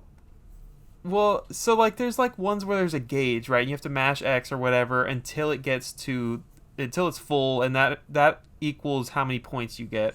The only way, I know this for a fact, the only way you could max it out is if you already knew what the button was going to be, because you got to start pressing it the second it flashes. Yes, that is true. That's very good that you bring that up. That happens like with the torture attacks and like the climax attacks, and some of the other bigger attacks you have with enemies. But you're right. Your person cannot react that fast unless you're pressing all four of those buttons at the same time. You know, your Yeah. thumb's just in the middle pressing all of them. But there were so many occasions where if you don't hit it at exactly the right time, like, do you remember the enemy boss where you're like in this giant lake of water and you're riding like a piece of freaking driftwood or whatever, and Yeah. you have to control the enemy, like you're holding its horns or whatever behind it, and obviously Bayonetta's Yes. naked, and this is her dragon controlling it, and you have to like move your analog stick to the right to make it go to the right, and then left to go to the left because you're trying to keep it like straight. But then there's like one specific button that you have to press, and I missed it so many times, and I hated that level. Dude, Hated it. I died a few times just trying to figure out what it was they wanted me to do. It was like push Yeah. left and mash X. I was like, Yeah. what is that combination? And then after yeah. you do that, though, you have to hit a specific button, and then the Dragon Bayonetta thing, like, punches it back into course. And every time before that punch, that button you have to press, I missed it every time.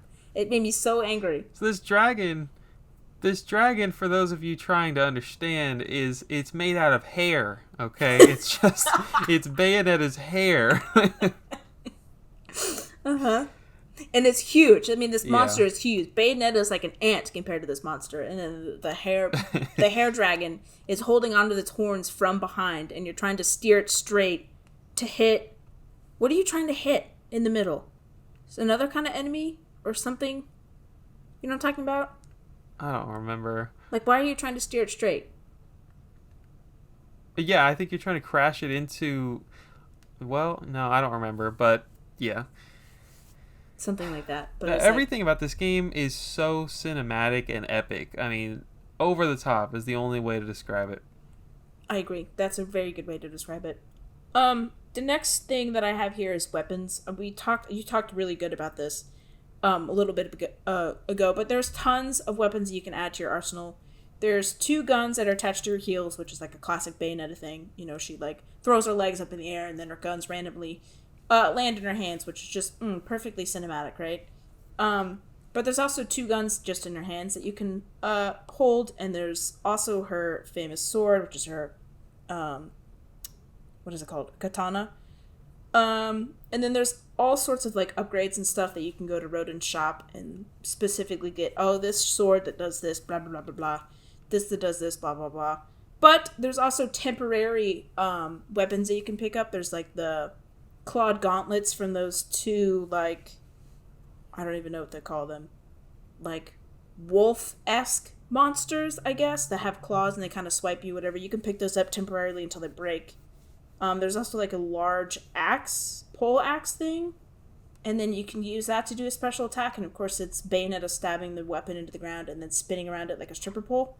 That's just some of the other stuff. And there's apparently ice skates that you can get. Did you know that? No. So I don't know how to unlock them, but apparently there's unlockable ice skates that you can wear, and then Bayonetta just kind of like skates through the whole levels and uses those as weapons. Cool, huh? That's very cool. So I'm wondering how much is different from your version to mine. I really did not see a lot of weapons to buy from Rodin, or whatever his name is. I mean, I bought 1 weapon the entire game. So this is kind of the collectibles section, which we don't have on here. But there's, obviously we said you can collect like books and like memoirs and all that jazz, like history books. But there's also records that you can collect. So there's records that are cut in half or like scattered around the world. You have to collect all the records. And when you complete a record and give it to Rodin, then he goes into the depths of hell and gets you another weapon. And then you can permanently equip it. So, again, kind of a pain in the ass. I only unlocked 3, I think, total. But then they're worth, of course, a lot of halos. And I was like, I'm not going back and getting 10 or 100,000 halos, or whatever it is, or a million halos. Was not going to do that. But you could still unlock them. So that's interesting. And each weapon combination obviously results in differences of attacks and combos or whatever. So you can get like super duper in depth with the combat if you want to. That being said, most of the weapon combos have like the same button. You have to press the same buttons to make the same combos work. So it's not going to be any like fancy weird thing. It's all like the same combo of like punch, kick, punch, and then something else happens. I like that. So you can get really into it if you want to or not, like us.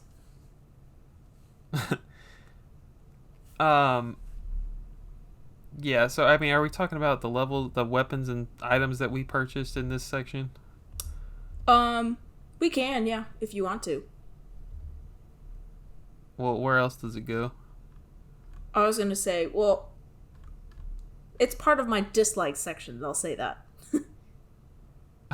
But you can I'm gonna go ahead and talk about it. So the in-game shop with Rodin, it seems like the items seem really cool. The descriptions are like strangely very long. And it's like, this item was found at the bottom of the ocean in 1902, and it like gives you this long story, and then one sentence out of it is like, and this is what it does. Yeah. And I'm like, okay, let me skip to that part every single time. Sometimes it's highlighted for you, sometimes it's not. But the only weapon I bought, yeah, the only weapon I bought was this thing called Durga Alt, and I didn't buy it until like chapter 12, and it was pretty sweet. It comes from one of these enemies that I hated so much in the game, and I think that's why I liked it, because I was able to use it on them. But we can talk about that when we get to a later part.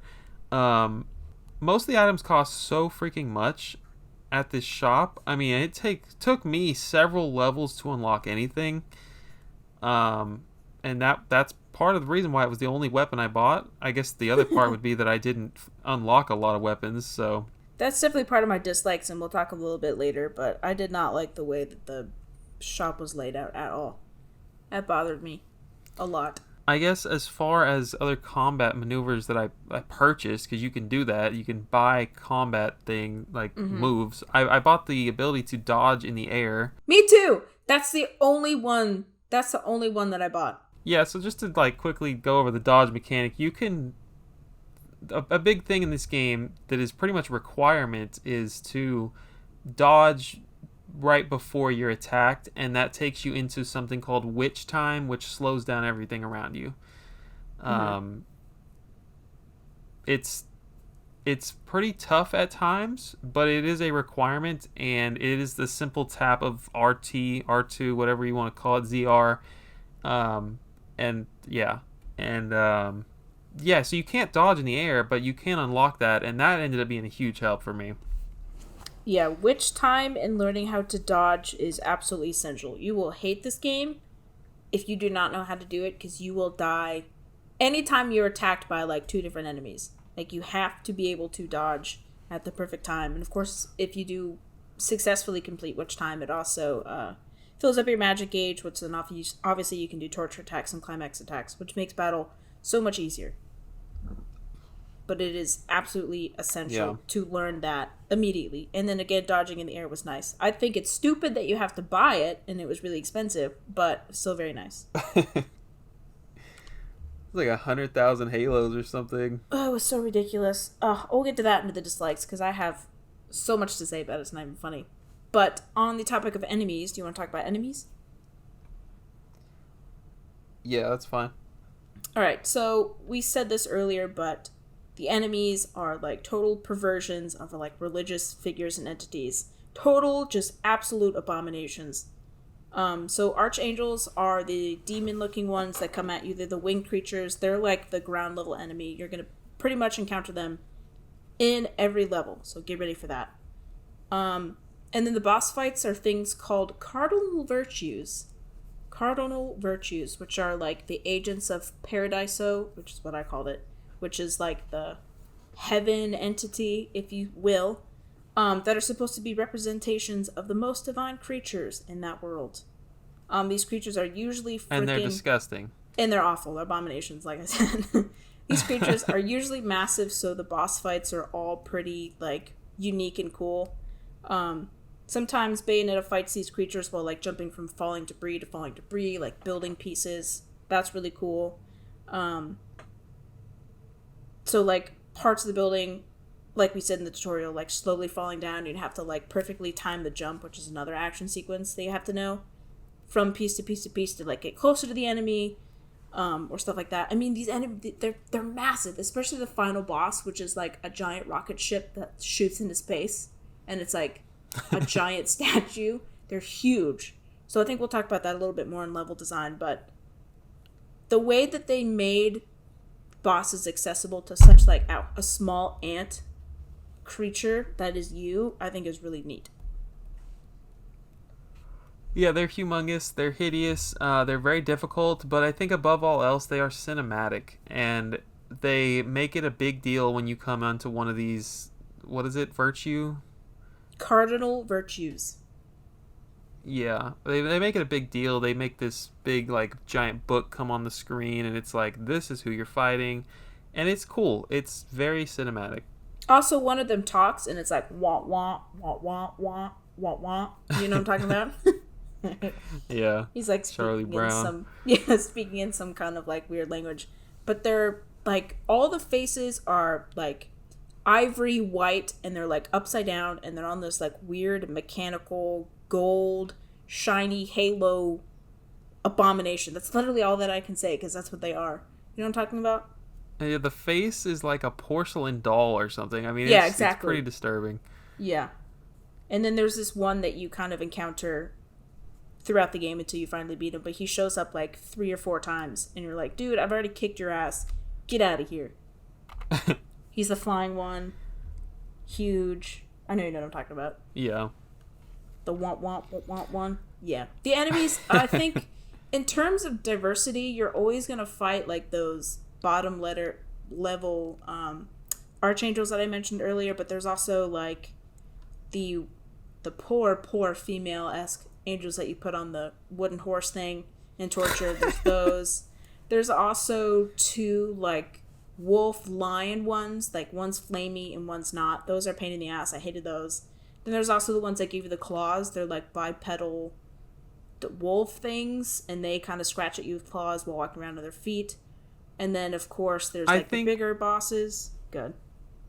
I think that one that you're just talking about is the one whose weapon I bought is literally their weapon, and they just pissed me off the whole game. I mean, I would die a lot of freaking times fighting these dudes. And it really just made me so mad. And there's two of them, and they always show up together. Yeah. And they're awful. And I don't know if it's me. It can't possibly just be me. I don't think that you can dodge them. And I don't think you can activate witch time on them. I think you can. It's just really difficult because their attacks are really fast. Man. So you have to hit it at, like, the correct time, like the exact perfect nanosecond. But, yeah, I hated them. And the worst thing is, they showed up, like, 8 times, and I'm not even kidding you. They were so difficult. Yeah, at least. I hated them. Absolutely hated them. And then there's also the bigger mini bosses, which are kind of like archangels, but like a little bit bigger. They have that pole axe thing that you spin around like a stripper pole. Yeah, as far as enemy diversity, I think besides those ones that I absolutely hated and they showed up 8 times, the rest of it was pretty good because the like big bosses were so unique enough to the point where I kind of forgot about all the other non-unique ones. You know what I'm saying? Yeah, I think that kind of takes us into level design there. Yep. So we can do that if you want. Yeah. Start us off. Well, the reason I was thinking about, I mean, it brings us into level design because I'm thinking about how much variety there really is. And I feel like I fought the same, 7 different enemy types throughout every single level. Mm-hmm. But basically what you do in this game is it's very linear. It's point A to point B. There's like 16 chapters, and you just, every single one, if it's not a boss fight level, you start off, you work your way through waves of enemies, and you're locked into a small arena, and you defeat them. I guess something we can mention here, you get graded by a few things in each little baby arena here. You get speed, how much damage you take, and I don't know what else. Deaths. Probably time. Like one other criteria. Deaths for sure. Definitely time. And so you get this grade, and it's pretty meaningless unless you're like some kind of completionist or something. I just want to get through the game, right? Like, I mean, I'm not having a bad time by any means, but I'm just like, okay, that's cool. I got hit to my near death. I got beat to a pulp. Thank you for that grade. I'm not going to play it again times. To do better. Yeah. I use this many items. It's not something I need. Like, it didn't hinder my experience, I guess I should say. Like, it's fine that it's there, but it didn't better my experience. I don't know. I'm neutral on it. Yeah, I agree. Like, each level is split up into these different, like, I don't know, what you call them, mini levels or, like, sections or whatever, and each get graded. And at the end, you get graded as a whole. So it's like, how many of these badges do you get? How many, or medals? How many of these medals did you get? How many of these medals did you get? And then you get one final grade. And it's like, I don't care enough to actually want to go back and do these levels again at all. I'm just happy I got through it the first time. I don't care that I got a freaking, what is it, a bronze medal or whatever, a stone medal, whatever the lowest thing is. Don't care at all. And that again leads into like how much money you get, which then leads into deficiency in the store, how you can't buy any items because you have no money because you suck at the level, but you don't do the level again because they're so difficult. It's just, the more I think about it, the angrier it makes me. And maybe that's why I felt like everything was so expensive, because I kept getting lousy grades, which gave me less money. I didn't realize those were correlated. Yeah, so the better you do in the level, the more money you get, right? So the more money you get, the more items you can get, making you better in general. But, like, I didn't care enough to actually, like, seriously, the medicine that you get is, like, 700 halos or whatnot, which is fine. But, like, when I was going through level, I barely got enough halos to just buy the medicine again. And you can only get a certain amount. There's only like 4 lollipops you can get, or like 2 lollipops of this. And I hardly made enough money just to get healing things that I knew I was going to need. So, like, my person never got any better at all. But, like, I also didn't care enough to go back and do the level again and be perfect at it and get this platinum medal and do this and not die at all and hardly get hit and using 0 items. I was like, don't care. We don't have a section for it, so we could probably mention it here, but the items, like the lollipop you're talking about, you know, I never really bought them for a long time because you can craft them. Were you crafting throughout the game? You can craft them? So you push the, like, I guess the start button or whatever, you go to the menu and you pick up, I don't know what you pick up throughout the game, but you have materials you can use to craft. Bro! And so you can make lollipops. No! You're kidding. Man. Okay, see, this is why your games need tutorials. Because I didn't know that. Bro, you're kidding me. You know, it totally just went past my brain that I was actually picking up items when I was going through the level. Huh. I mean, okay. It's not like... It definitely doesn't show you that you're picking up an item. Like, you would never even know half the time. Alright, well, I feel really stupid. Also, another thing to note is that once you finish a level, you get to do, like, this gun-style target shooting thing, which you can also do to get, like, different items, but I was never really good at it, so I got, like, maybe 1 lollipop, and that was it. Dude, I didn't know you could I'm glad it craft wasn't items. overly easy. Yeah, I forget what that thing is called, the post-level nonsense. I wrote it down somewhere, but basically, yeah, it's like I don't know what you call it. It's you Target shoot these shooting. flying angels on screen. Yeah, that's perfect. It's a cool little mini game. I mean, it's fine. The perks are really good. I mean, for being good at it, you get these lollipops that are, as you can tell from listening to us, crucial. And yeah. So I guess to go over the lollipops real quick, like you get. Like, there's, like, 3 different kinds. One of them makes your attack stronger for a limited amount of time. There's probably one for defense. I'm not sure. But the main one is the green one, and that one heals you, you know. You don't just pick up a lot of health throughout the levels. You do get some. I'm not even sure how. It could be from killing enemies. Yeah. And then there's also, you can revive yourself when you die. There's a shot for that. Which is gone the instant you die. You know, it's a one-time use, and they're not easy to come by. Totally forgot about that one. Yeah. Well, you missed out on the crafting. That's crazy, dude. Well, how did you know? Did you stumble upon it on accident? I don't remember. I mean, it could have been where I was just flipping through the menu or something, and I stumbled across it. Okay, well, Rodon did not tell me that you could craft. No, I did not know that. Rodon. Now that makes me feel really dumb. But you know what? I beat the game pretty quickly, so what can I say? But yeah, that's something that I did not like at all. Was how that was set up. Something else to mention in level design is there's the occasional puzzle, and I use that term very loosely because it is neither challenging nor fun. You will do like, I mean, I'm talking like 30-second challenges. Like you have to like talk to a statue. It lifts up in the sky for some strange reason with Bayonetta's hair. She gets naked again, and then you dodge it. You dodge a bolt of lightning that comes out of nowhere, and that's it. That's the puzzle. Like, I don't even know why this is in the game. I think it is probably... it's only in, like, the first half of the game, I feel like. You know, you get to a point where you don't even see these things anymore. Yeah, so I think the main reason it's there is to teach you, like, the mechanics, like, how to actually, like, use properly witch time. Or, like, there's some other things we have to, like, get a special item to do this. It's, like, literally only there to teach you how to use the items and stuff that you're given. And that's it. I never felt educated. Maybe with the witch time, but yeah. That is it. Yeah, you're right. I totally forgot to just kind of disappear later on in the game. That's funny.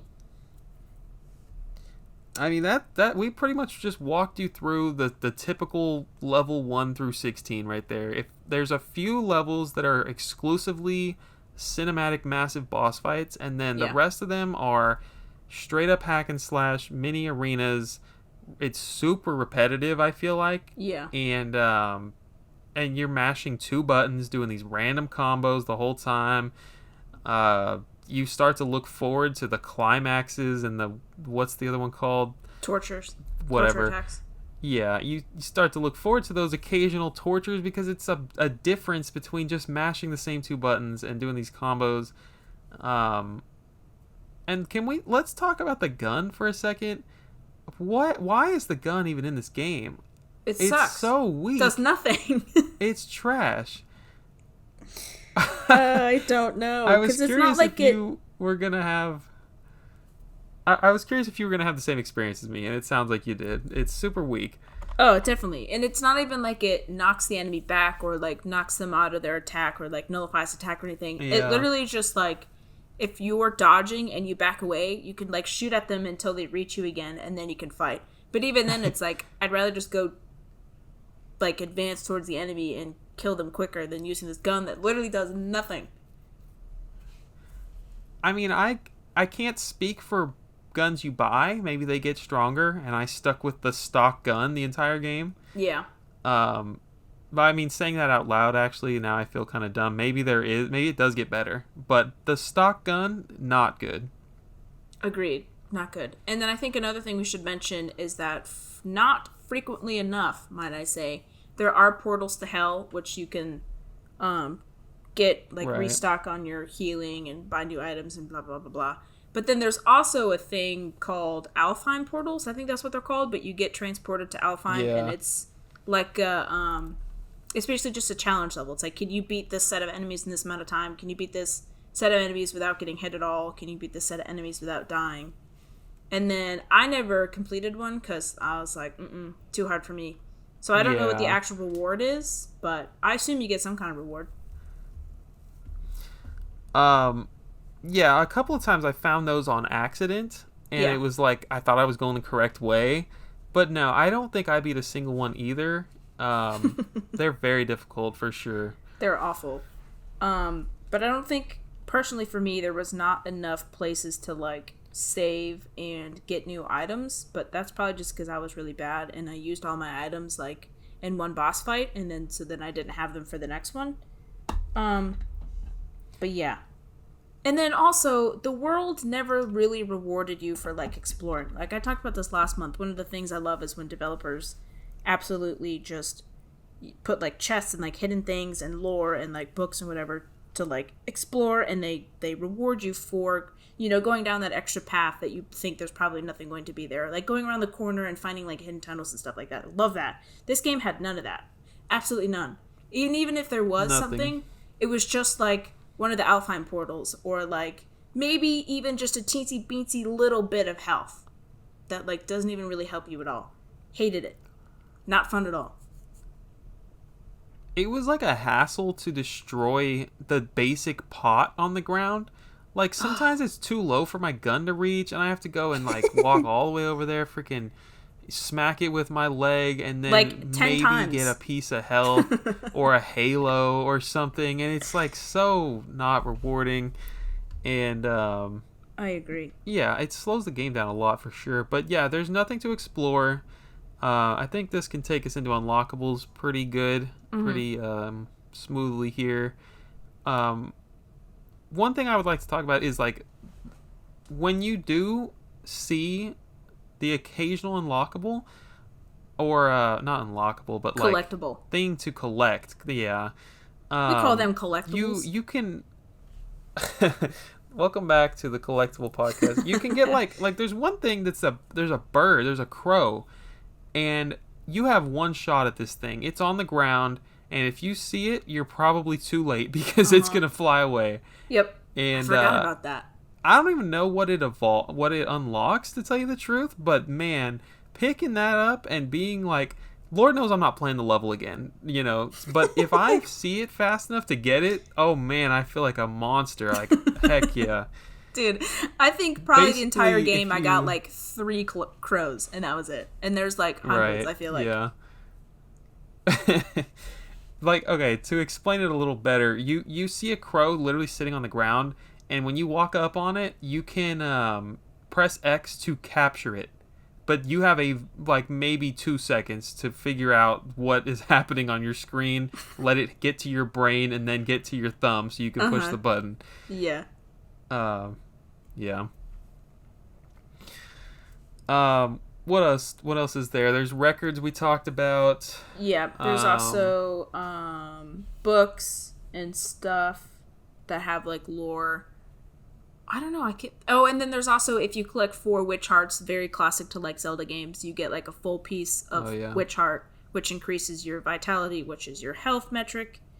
And then I think you can also do the same for your magic, or can you just collect like gauges in your magic? Can you expand your magic? I'm not sure about magic. You can expand it by buying stuff with Rodon. You can definitely. I don't know about picking stuff up in the real world. Yeah, but that's pretty much it, I think. I totally forgot about the crows. I'm glad you mentioned that. Because you gotta be wicked fast. Like, wicked fast. And once it's gone, it's gone. It doesn't show up again. One of the things that I ended up buying was actually those hearts right before the end of the game. Like, last few levels, I started buying all the ones Rodon had. Yeah, like right before the epilogue level, I straight up spent all my cash on that and lollipops. Yeah, exactly. Definitely. That's what I did. The only other thing I think I bought in the store was... Oh, crap. I can't remember what it's called. I don't know. It was something that increases your magic ability or whatever, but like not... It it gives you a full gauge or something when you start the level, or like half full gauge when you start the level, or something like that. I think it was like that. That was a waste. I wouldn't recommend doing that at all. I think the only other thing I bought was the technique for the crow within, so that you could fly. Oh. Did you ever get that? No.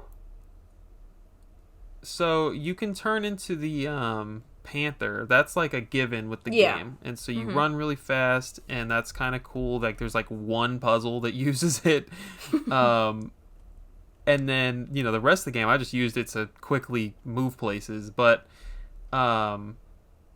the crow within you purchase, and it lets you become a crow and fly around.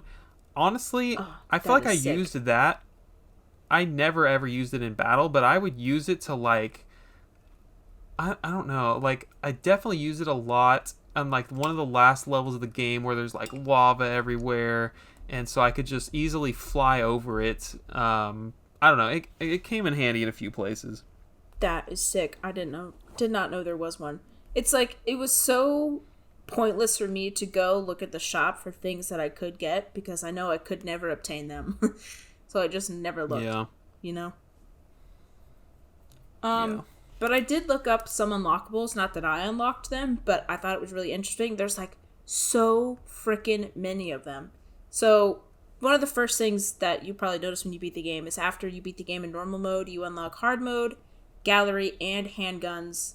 And then, of course, after you beat hard mode, then you unlock infinite climax mode. So you can probably imagine what that one is. But there's actually a lost chapter. It's called the Lost Chapter Angel Slayer, which is unlocked when you beat all of the Alfheim portal missions. So I guess there was a reason to do them. Oh. Yeah. So a lost chapter. If you I learned about that today. Oh, really? I thought that you got it for beating the game, but no, you're right. It's for all the Alfheims. Mm-hmm. Man, what a freaking struggle. And then you can also unlock and play as Jean if you get a platinum rank in all chapters in normal or higher mode difficulty. So I think I guess you can play them from the start. So then how do the cutscenes work? You're just talking to yourself and beating yourself up. Also, if you successfully complete the Lost Chapter, you can unlock and play as Little Zero, which is a king of demons. He's like a skeleton, flying skeleton with a staff and a red crown. So I guess you can play as him, which is interesting. I think he's more of a character in the later games, I think, because I have no idea what the heck that is. I had to look it up, but Yeah, I learned about that today as well. You have to like Lost Chapter Angel Slayer is like a 51 fights, and that's how oh you unlock god, this dude. oh jeez, no thanks. Also, something Um, fun is Go ahead. there's a lot of things that can be unlocked if you go to like a phone booth or like the character phone booth. Like this guy, the little zero can be unlocked if you by hitting a specific button combo if you stand in front of the character phone booth after chapter 2 verse 3. But you also have to pay like 1,000,000 halos. So like imagine Whoa. how much you have to play in this game to get 1,000,000 halos. But there's a lot of things that you can unlock by doing these special button combos in front of these phone booths, which I think is really cool. But they all cost 1,000,000 plus halos. So have fun with that one. So I looked up his like some facts about him. He actually gains magic faster than Bayonetta and Jean. Oh. And but the downside is he takes 2 hits to be defeated. Oh. Oh, absolutely So not. it's almost like hard mode, which by the way, you unlock hard mode when you beat the game, but An infinite climax. Yeah, so there's also a cheat code to unlock this Demon King Zero guy. Oh. So I might have tried that out for a minute, had I known this prior to beating the game, but now I'm never going to play it again. So Yeah, this is successfully one of those ones where I'm like, yeah, never again. But on to the soundtrack. What do you have to think about the soundtrack? hang on, let me see if there's anything else I have here. I wrote, it is very satisfying to collect crows in levels, and it's an awful feeling when you find the crow and let it fly away. Oh no. Um, And you just watch him glide away in the abyss. yeah. Green lollipops. Yeah, dodging in the air was a good one. Would recommend if you're about to play this game. Mm-hmm.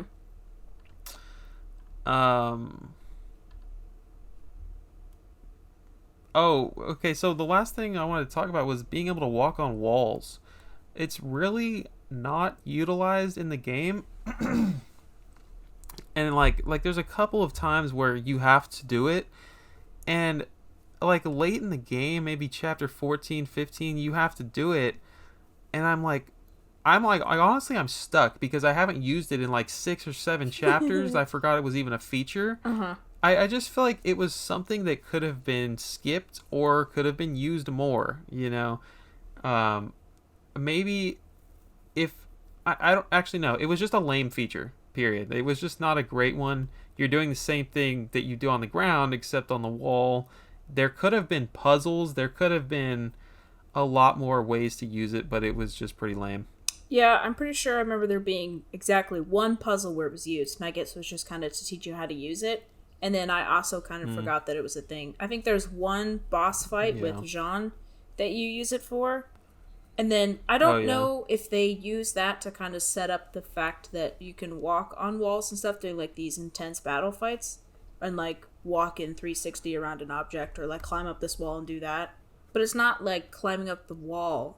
You know what I'm saying? You're just kind of jumping from platform to platform and like walking all over that. Yeah. Also, there is another part in the game.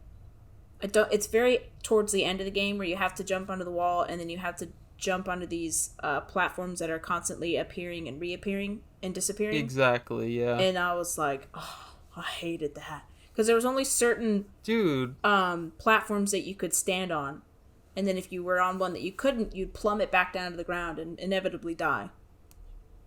Hated. There was a lot of plummeting for me. I don't understand it. I mean, I probably had to do it 4 times. And you know what? This is a part where my game glitched, so I had to do the part again, but I'll talk about that at the end.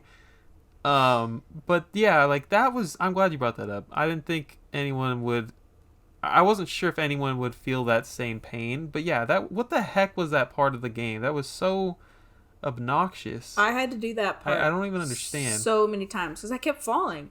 Because it took me a while to realize that there were certain surfaces that I couldn't walk on. So I was like, obviously I can walk on this orange wall. And it's like, no, you can only walk on the blue walls. And I was like, okay. So once I figured that out, I was trying to jump from platform to platform. And then, of course, I couldn't jump high enough or jump fast enough. And I was trying to enter into Panther mode, which can jump faster. But then I accidentally exited out of Panther mode and I fell to my death. And I had to start all over again. Yes, it was painful. I hated that one level. It was awful. Yeah, having the ability to fly as a crow still didn't help. The crow kind of just like flies linearly. You can't really go up and down. Oh. And it just didn't work. Huh.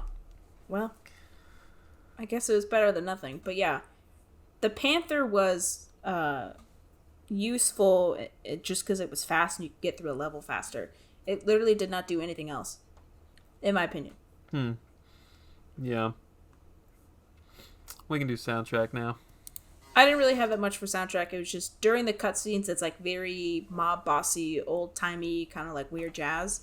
And then during like gameplay, it's like occult music with like religious hymns and very, I don't know, like human voices are kind of like, integrated into it. I don't know how you explain that kind of music, but it's like, it felt very religious, if you know what I'm saying. Yeah, absolutely. It was very opera type music. It was very epic. That's what the word I was looking for. Yeah, during the levels, like straight up opera. I read on Wikipedia today that, I don't know how true this is, but that they used female vocalists to, I don't know, go with like the feministic lead role or whatever. Oh. And I mean, that makes sense. I like that. Yeah. But it was also like kind of super action packed, like really cantankerous, like really kind of focuses you in on this action scene that's happening in front of you with like things flying around and people getting like beat up and stuff. Yeah. But yes, when Rodon, when you go to the gates of hell with Rodon, you've got these freaking jazzy soundtracks. The mob boss is like a perfect way to describe it. There's like, I don't know, there's like this song that played 50 times throughout the game is a straight up like love song with Fly Me to the Moon. I'm like, yeah. I hated it. I really was not a fan of the entire soundtrack of this game. Really? I mean, Fly Me to the Moon, I would never listen to that song on my own. I guess it worked in this game, but the soundtrack was all over the place. The opera fit in. Everything else was just wild. Yeah, so Fly Me to the Moon is like an actual real song. Came out in 1954. I think I remember looking at. I'm pretty sure that's like a legit song. Oh, you know what? That song. Wow, I sound stupid. Yeah. So when I heard it in the credits, that's when I kind of thought like that I had recognized the song. It's like a real song. I don't know. Did they remix it for the game? I'm sure they did.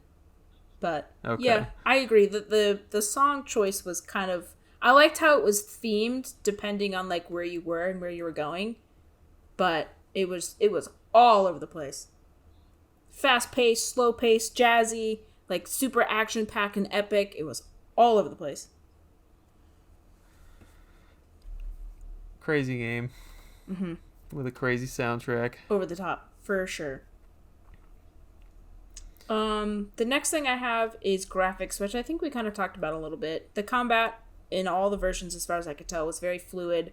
There were not very many frame rate drops as more enemies were coming in and coming at you. It didn't seem at all like, how with a lot of ports for the Switch, like when you take it docked and undocked, when it's undocked, it's got like some weird smear Vaseline on the screen. It's like really blurry and like not as clear. It did not seem like it had that at all.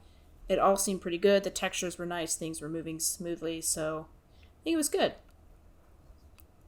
I don't have anything to add, really. It really freaking looked fluid on my Xbox. And every time I would like take a video to post on Discord and complain about something, I just kind of like would watch the video. I'm like, oh wow, it looks really freaking good.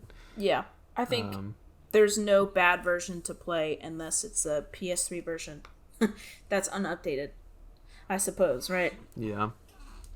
But other than that, it looked good. For sure.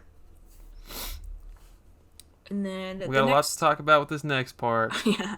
Difficulty and how hard the game actually was. You can start us off with this one. So I did not expect you to tell me that you played on normal. No offense or anything. Hey! It was a tough game. Hey, man. I'm a gamer too, you know. I've played some games before. The game was freaking hard.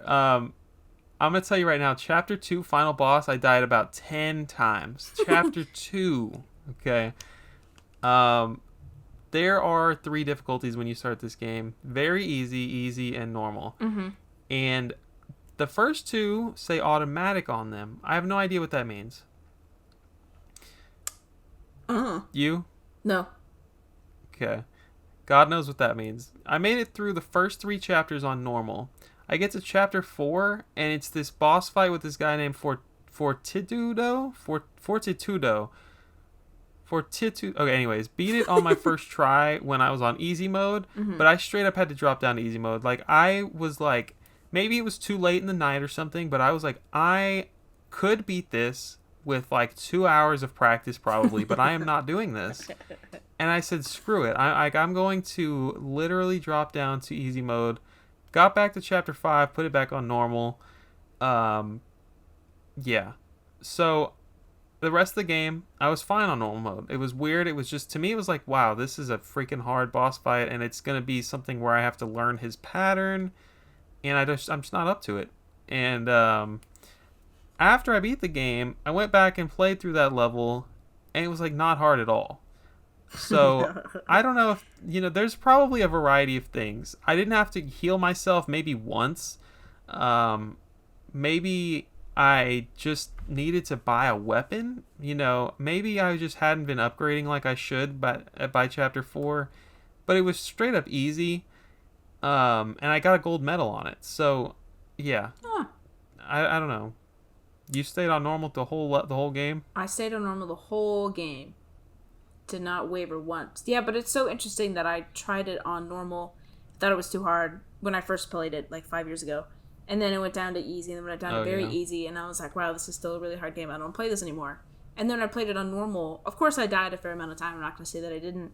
But I didn't... There weren't any bosses that I thought were extremely difficult to the point where I had to lower it down. Except for, I considered it with the final boss. And I was like, no, can't do that. Don't want to be a baby. Let's just do this on normal mode. I got this. Because the final boss took me a really long time. That one you really have to learn like the patterns and the sequences and stuff. But other than that, I didn't think the bosses were that difficult.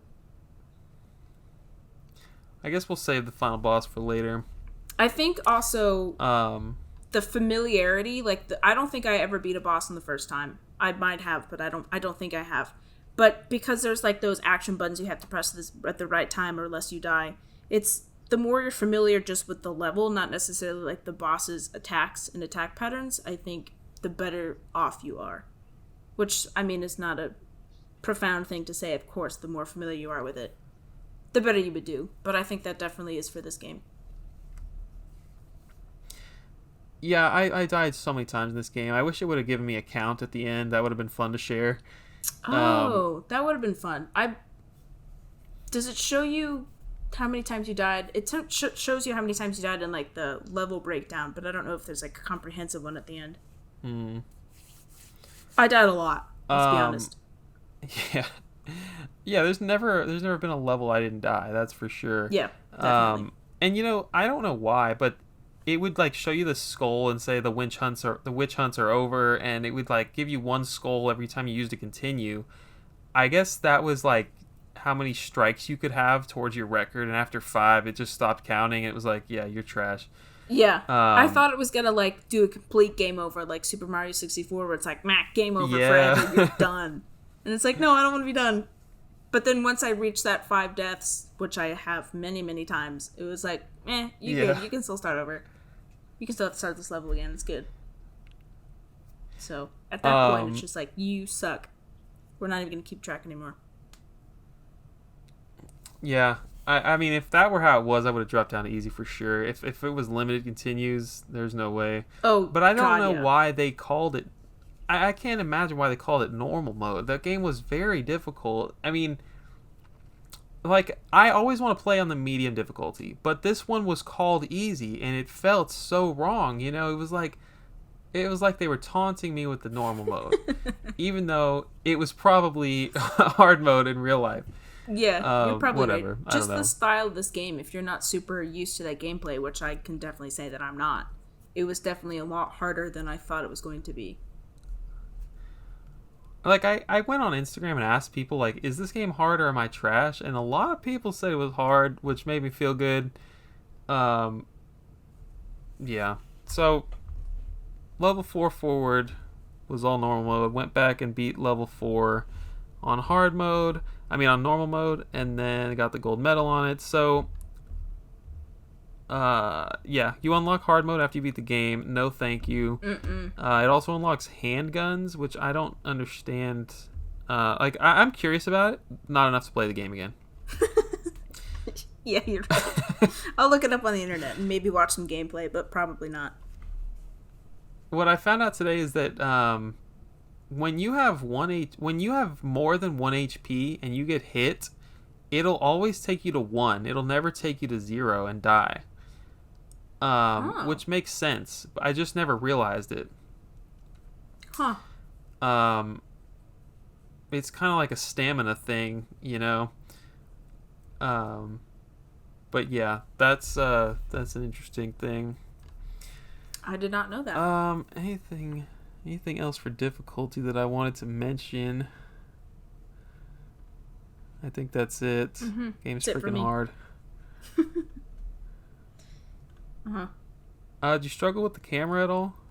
You know, I looked at this and I can't really give you a specific point where the camera was just awful. But I think we said with the targeting, I do remember having to fix the camera so many times, or like just my position, and it was so slow. Like, I'm sure you might be able to change the sensitivity, but I just remember it being like so clunky and slow, and that drove me insane. But I don't remember a time where like the camera like clipped behind something, or like was pointing directly up, or like I couldn't see. I can't give you a specific time, but I'm sure it occurred. I just don't remember. I have to say that the camera itself was very slow, and I'm playing the original version of the game. Maybe it's fixed on the Wii U, the Switch, whatever, but you know, I tried to look for a sensitivity button and it didn't exist. So I'm like sitting there waiting, you know, looking at my freaking watch for this camera to rotate, and it's so bad. And Slow. I think I stopped realizing it at the end. But really when the camera got bad was on the motorcycle or the shmup sections. It was like if I'm shooting and she's standing up, like she's not in like a, I don't know, high velocity mode. She's kind of leaning back to shoot the enemies while on the motorcycle. Man, the camera was placed right behind her and I couldn't see crap. And the same thing happened when there was like this shmup section later. I was like, dang, dude, I cannot see. It was pretty annoying. Oh man, once we get to that dislike section, I'm gonna talk about that freaking shmup scene so much. So much. Okay, I think I'm gonna save. I have a lot of other gameplay notes. I think I'm gonna save it for that. Overall impressions and thoughts. So let me move that down or something. But yeah, I think that is it for the gameplay section. Unless you got other stuff. Nope, that's it. We'll get to my gripes later.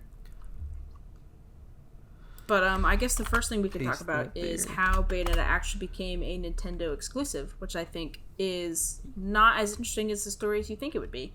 But Bayonetta came out in 2009 on the Xbox 360 and PS3, and the game was considered a success, so Platinum Games started working on the sequel, of course, but then their publisher at the time, Sega, decided to pull a plug on the project in general.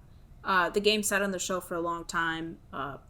Platinum obviously couldn't self-publish because they probably didn't have the funds, and Sony and Microsoft weren't interested in it, so then Nintendo came along with a big old hero cape, and they decided to fund the project, and that was why Bayonetta 2 came out exclusively on the Wii U, of course at the time, now it's on the Switch. And then just the ongoing relationship between Nintendo and Platinum Games allowed for 3, and Bayonetta Origins to come out. And so even and the creator... for our girl to be in Smash. Right, of course. I think Rodin's also in Smash too, but I could be wrong. I think he's like a trophy or something. What? I think. Oh. Don't quote me. But the series creator even said, "I am extremely thankful for Nintendo for funding the project, and to Sega for allowing them to use the Bayonetta IP." So I guess Sega owned the IP and just... I don't know if they licensed it out or they just outright gave it to Nintendo. I don't know. I'm not sure if anyone knows that. But interesting. He attributes the game's success and its many sequels to Nintendo and their partnership and their funding. So, yeah. Cool little interesting thing. So I guess it's not really contractually exclusive, but maybe it's just like an agreement between the two, but I could be wrong. I don't know if we'll ever know that. That's interesting. I don't know if Sega's getting any money or what, but yeah, I never thought about that. But to kind of give a little more detail, Sega was losing a lot of money. I read into this a little bit earlier, and like they had to cut a lot of jobs and cancel a lot of games. It wasn't just like a personal vendetta against Bayonetta 2. And while they were in this reforming process, they pretty much elected to continue working on their stronger titles, like Sonic and this godforsaken Aliens game. I mean, I haven't played it, but Aliens Colonial Marines is apparently a really garbage game. Nice. So that was a poor decision by Sega. Nice. But yeah, the Hideki Kamiya is definitely one of the more vocal developers we've seen in the industry. He goes to Twitter a lot with his issues, and Nintendo swooped in, saved the day. Save the day. Yeah. Impact and reception, though. Sequels. We obviously got Bayonetta 2 in 2014, only a 5-year gap there, and then we got the Nintendo Switch, and early on there was a Nintendo Direct, and we waited for ages for Bayonetta 3, and it finally came out at the end of last year, an 8-year gap from 2014 to 2022. Lots of drama there that I'm not going to go into with Helena Taylor. Pretty sure she's done being Bayonetta for eternity, and maybe working in the video games industry for eternity. Probably.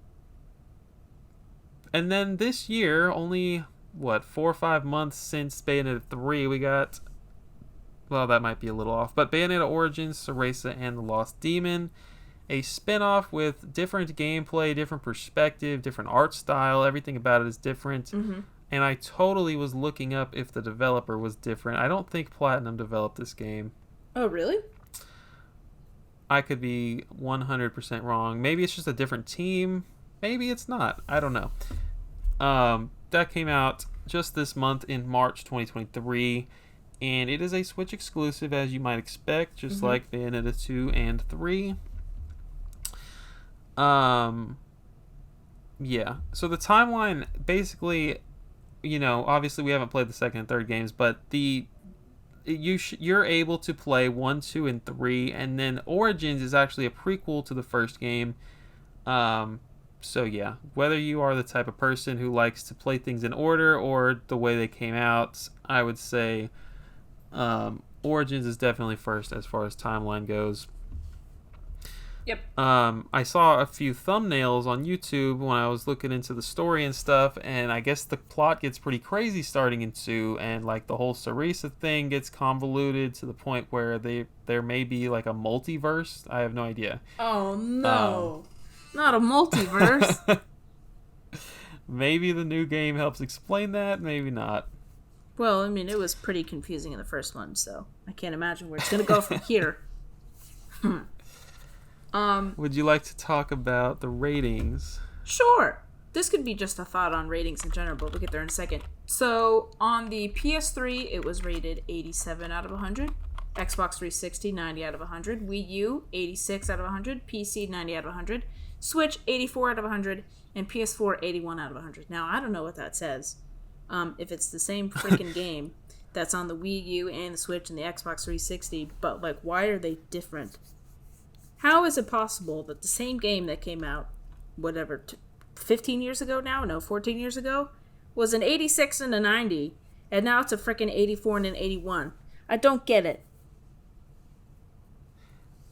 PS3 to 360, I get that, for sure. The rest of them, I have no idea.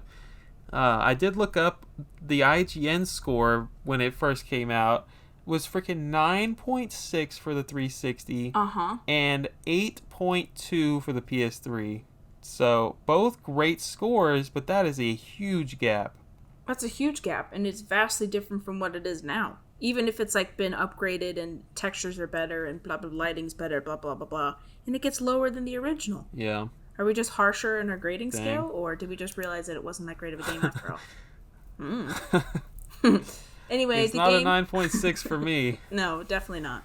What would you rate it, actually? I guess now's the time.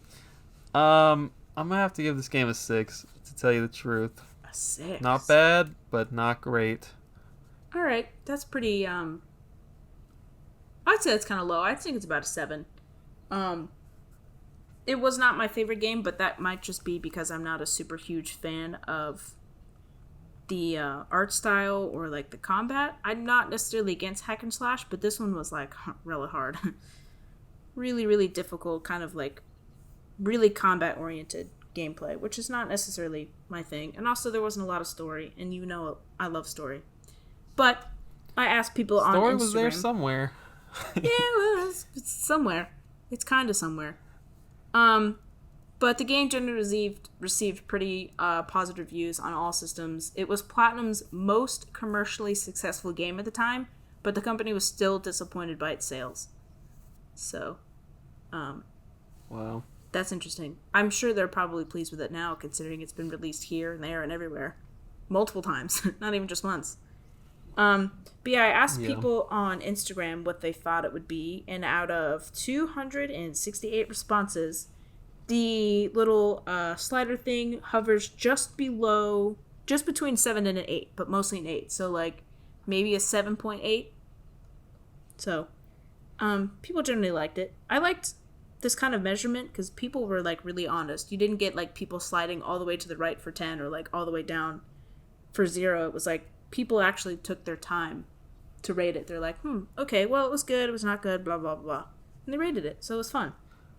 I like that metric. That's awesome. I guess we're on the low side. Just a hair. Yeah, could just be because we don't like that style of game, which I think is fair. But anyway, so the next section we have here is sales data. And I tried my dundedly hardest to find the sales data for like all the different releases, but I'm convinced it doesn't exist. But anyway, I didn't know like which ones. Okay, I'll just explain it. Okay, so Bayonetta 1 came packaged with Bayonetta 2, right, on the Switch. So does that count as Bayonetta 1 or does that count as Bayonetta 2? Because when I bought it for Bayonetta 1 and then Bayonetta 2. So would I count it as 1 first and then 2? Do I count it in as 2 as well? So I don't know. Also, same thing with the Wii U. It came packaged in with the Wii U on some occasions, but not all. So does that count? Also, the first Bayonetta was also bundled with Vanquish, which is another release. Do I count it for Bayonetta or not? And also, I don't think any of these ones include digital sales. I think it's only like physical editions. But I did find a website, VG Charts, which I think has updated sales figures. I don't know, because a lot of the sections were marked not available or like not applicable in the table. But as far as I can tell, PS3 version sold 1.21 million. Bayonetta on the Switch sold 0.57 million, but I don't know if that includes the new standalone edition or just the old one that was packaged with Bayonetta 1. I don't know. Bayonetta on 360 sold 0.93 million, and then I also saw somewhere that estimated totals were between 2.5 and 3 million copies. But then again, I don't know what edition it's counting. So it sold millions of copies. It's still a success, you know?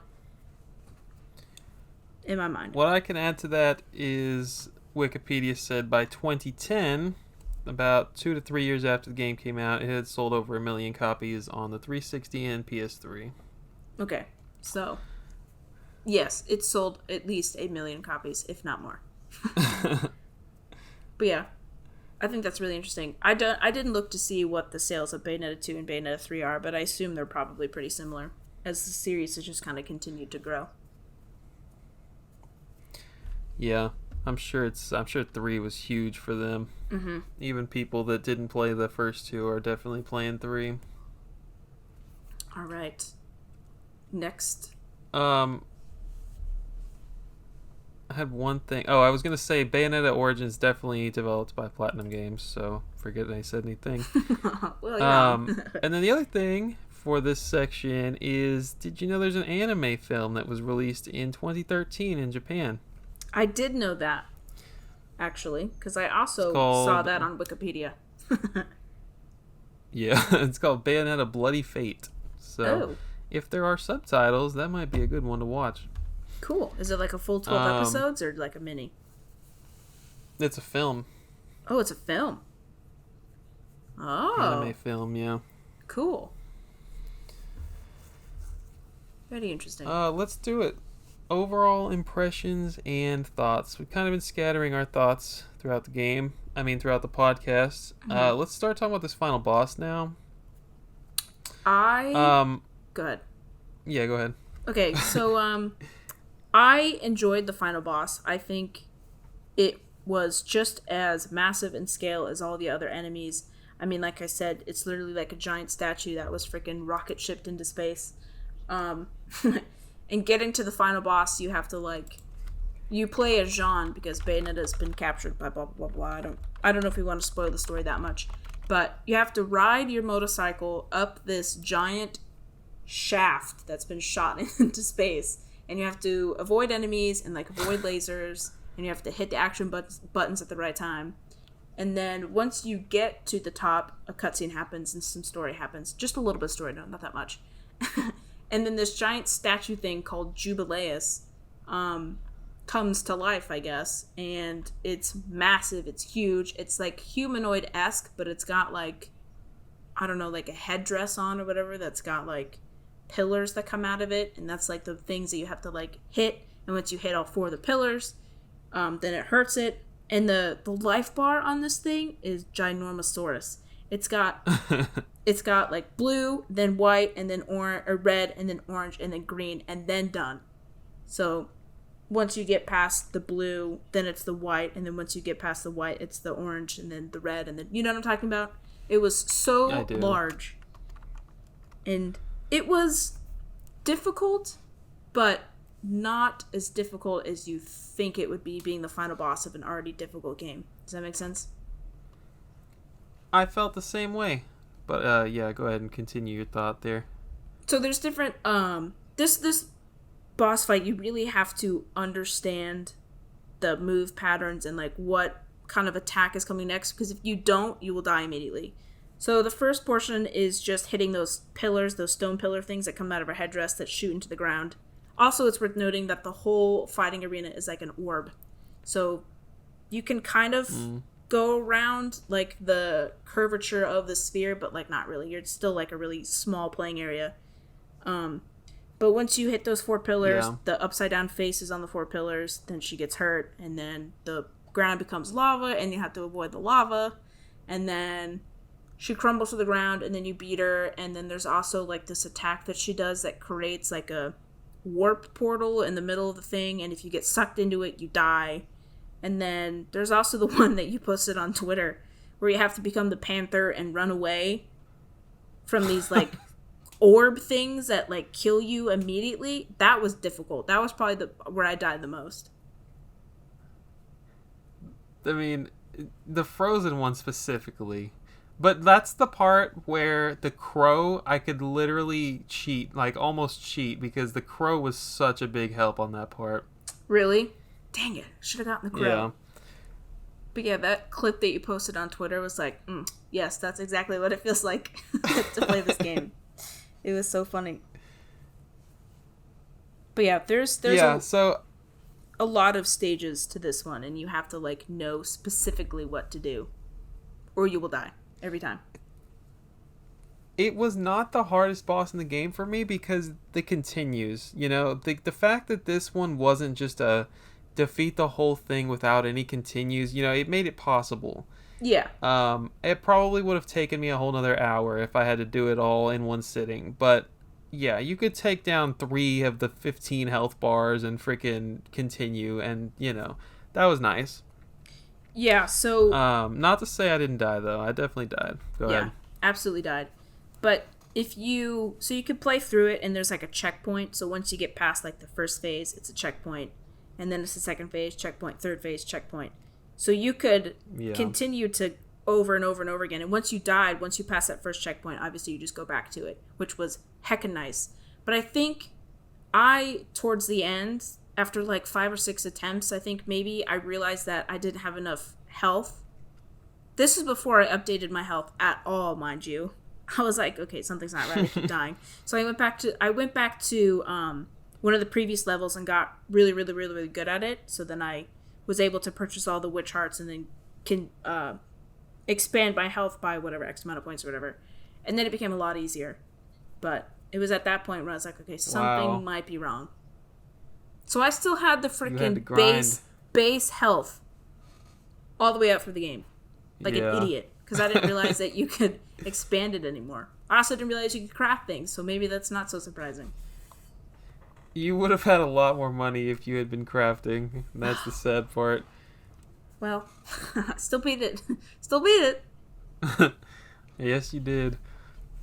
But yeah, final boss was really cool. Yeah, the final boss, so I got to like level 16, which you would think would be the final level, but there's an epilogue. So it's level 16 was a fight with Jean. Pretty freaking easy. I'm pretty sure that was the fight with Jean. Yes. Yeah. No.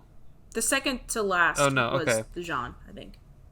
Correct. So 15 was actually Jean, and then 16 was a really easy boss fight. It was the dude who, the priest guy that was holding Cereza. Yep. That was chapter 16. I thought he was super easy, and then I don't know. I guess I thought epilogue was like gonna be pretty easy, or not even like any gameplay. It was just gonna be freaking not cutscenes, but I was very wrong.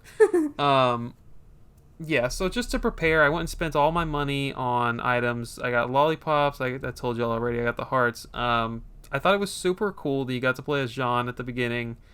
And then in the cutscene, I don't know if you remember this because it's been a few months, but whenever Jean like is waking up Bayonetta in the eyeball of that thing, the final boss, she like just drifts off into space. I'm like, why? Like, she was fine. All of a sudden she's just, I mean, I don't know. No, I do remember that. And Bayonetta's reaching after her and she's just like gone. Yeah. And then she lives miraculously. But spoiler alert, getting hit by some of like these blue aura things in the final boss turns you into baby Cereza. I thought that was pretty neat. You can't attack for a minute. I forgot about that. And your only defense is to jump. And if you don't jump like the wind, you're dead. I think after doing it so many freaking times, I think that it was just a threat. I don't think you could actually get hurt with Cereza until, I think like it was a timed thing, and so the enemy would attack you twice, and then after that is when you can actually dodge with Bayonetta. But yeah, minor things that don't really matter now. I don't think they would have killed a child. I was very confused by the final like climax move. Like, were you controlling the boss trying to get her to crash into the sun instead of the other planets? I have no idea. I forgot about that. I also questioned that. I was like, what's the right thing to do here? Am I supposed to hit all these enemies leading to this moon so it weakens the boss? Or is that me and I don't want to do that? And it's like, I'm confused. I died on that part, and I was like, please, God, don't make me do this level again. Did you or no? But I did not. Oh, thank God. Oh, that's funny. And then the credits started rolling immediately, which was really cool, except the game still had a little more to play. It was like, nope, the game's not over yet. Psych. And then you had a minute and a half to destroy a bunch of falling space debris with Jean. It was a pretty sick outro. And then Agreed. the credits actually rolled. Yep. That was fun. Yeah, it was an epic boss fight. Definitely the coolest one, I would say, and not the hardest one. No. Would not say the hardest, but I thought the fight with Jean was pretty hard at times. Yeah. Just because she could parry everything that you did, so you like really had to get good at dodging her stuff. Yeah, there was a lot of mashing that dodge in that level. I think that might have been the hardest boss for me, but I don't really know. I wish I could tell the deaths, like you said. That would be so fun. I think this is a good time for me to talk about this glitch I had. When I got to the Lego monster thing in like chapter 15, this is right after you get to those flying platforms we were complaining about. Mm-hmm. Right whenever you get to the door, you're about to go walk into this door, and then it blocks you in. You have to fight somebody real quick. My game glitched out. I was fighting this dragon Lego monster thing, turns into a planet, turns into a spider, whatever. And then I fought this thing for like 8 minutes straight, okay? I'm like, wow, there's no health bar. What is going on? And I was very confused. And then I finally beat him. And I wasn't getting, like, I was getting hurt, but I wasn't losing my health because my health bar wasn't there.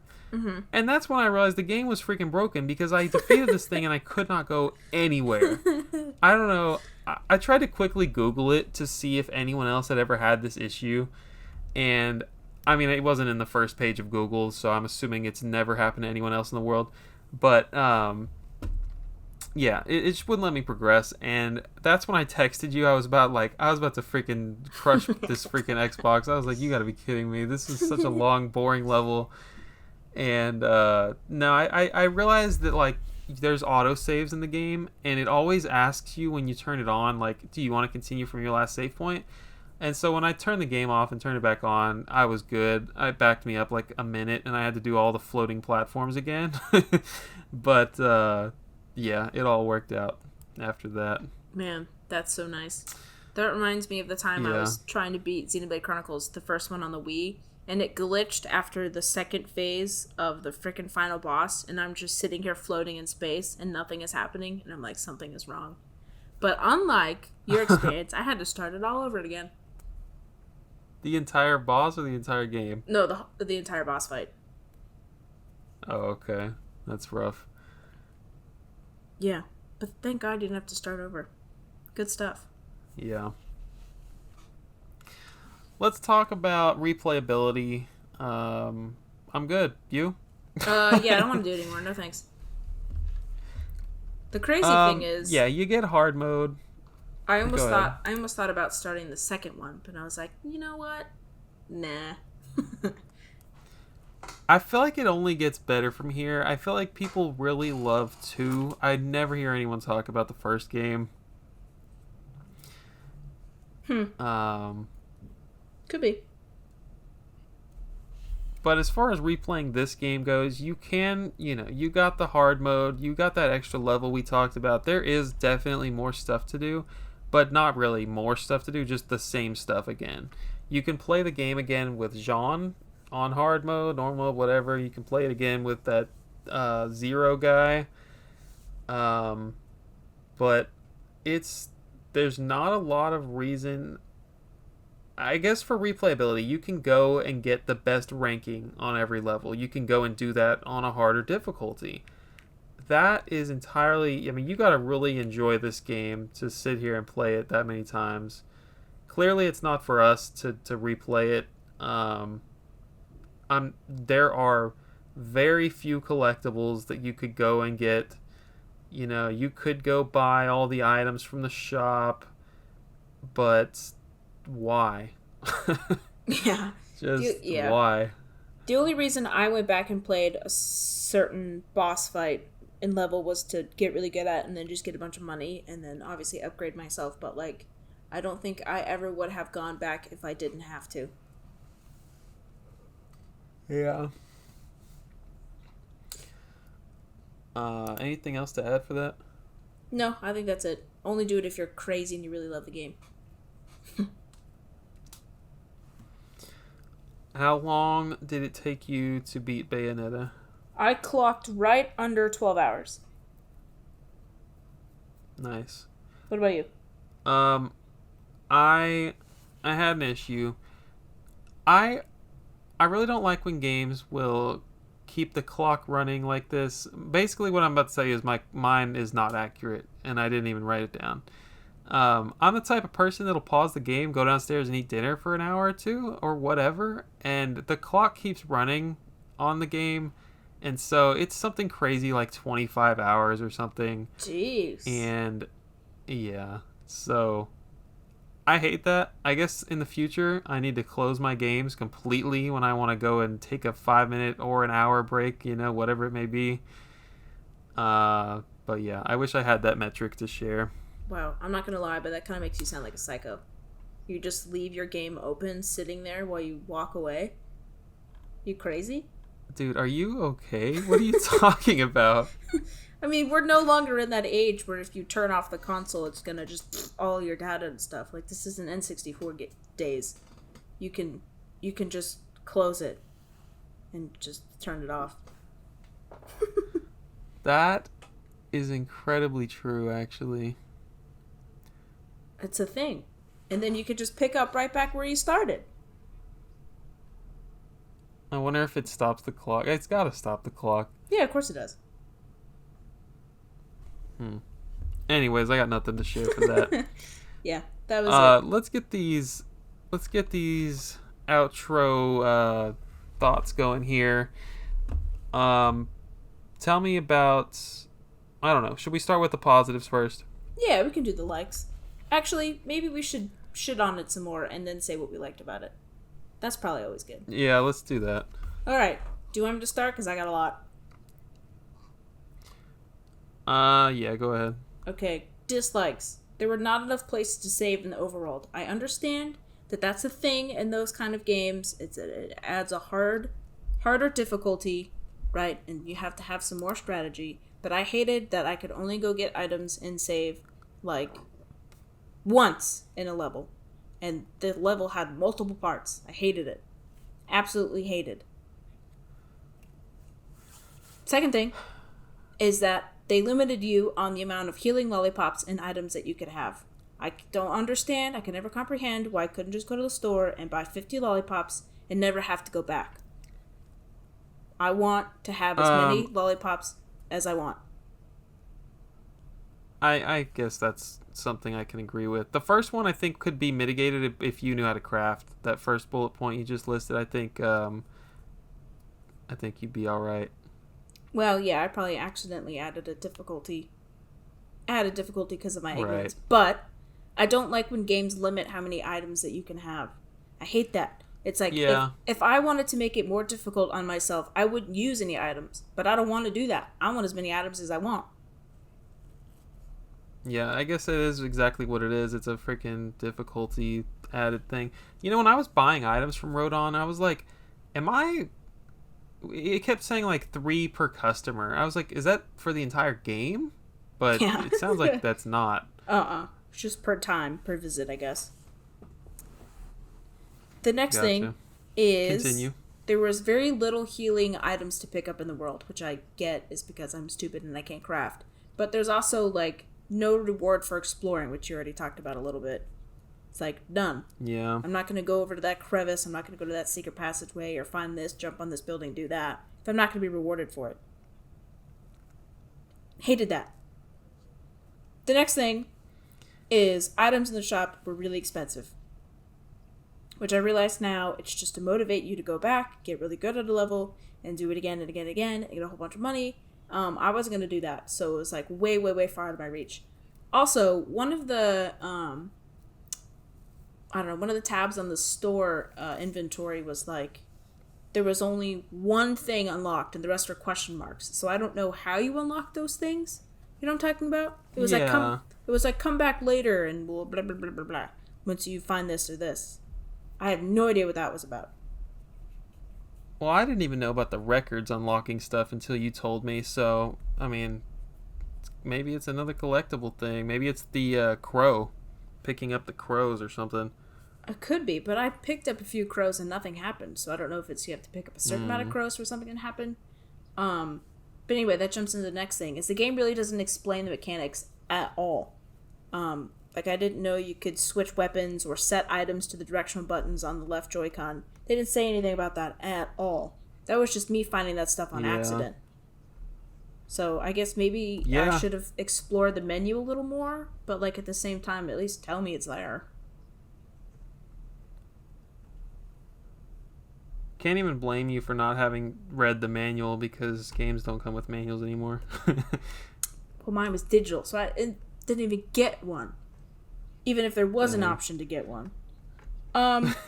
Also, the divine punishment in this game, hated it. It was just a brutal cycle of freaking punishment, right?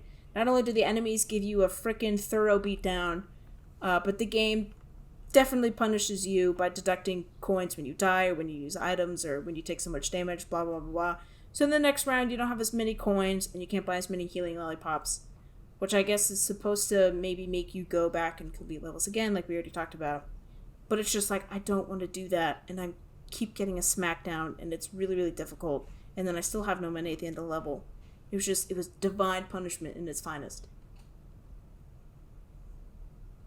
Yeah, it's like when you have a bad day and it just keeps getting worse. It's torrential downpour. Hated. And then the last thing I have is that the story was just confusing and all over the place. The pacing was not right. I don't like that you had to read books, and they were like long passages too. It was like 12 pages or some shit of just reading, and it doesn't give you like any context at all. That was just not my favorite.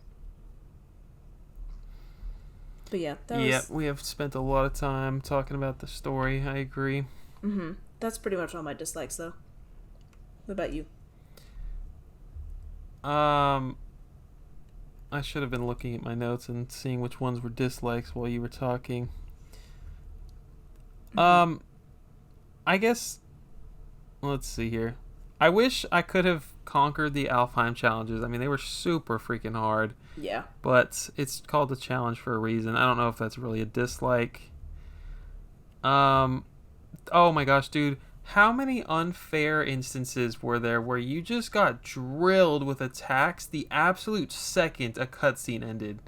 Oh. It was like I could snap my finger, the cutscene, and I was freaking drilled. I was like, dude, that is unfair as heck. I agree. I can't give you an instance of when that happens, but I know it did because I just threw the controller and I was like, why? I hate this game. Why? Yeah. I mean, I might put my freaking drink down, my controller down to grab a drink real quick and like instantly attack. Couldn't even pause it with my left hand or something. Like done. Smoked. I don't think I have any more dislikes written down. I mean, I've talked a lot about my dislikes throughout the episode. I don't have any additional ones, I should say. Gotcha. How about likes? The motorcycle sequences, I really like the variety that you could get. So there's the motorcycle, which was surprisingly pretty fun to me. How did you feel about those? I liked them too. I also liked that they kind of did like the mini level with the target practice, and it just seemed like there were a lot of things to do. It was very diverse. Yeah, if it was just the hack and slash, I mean, that was already getting repetitive for me throughout each level.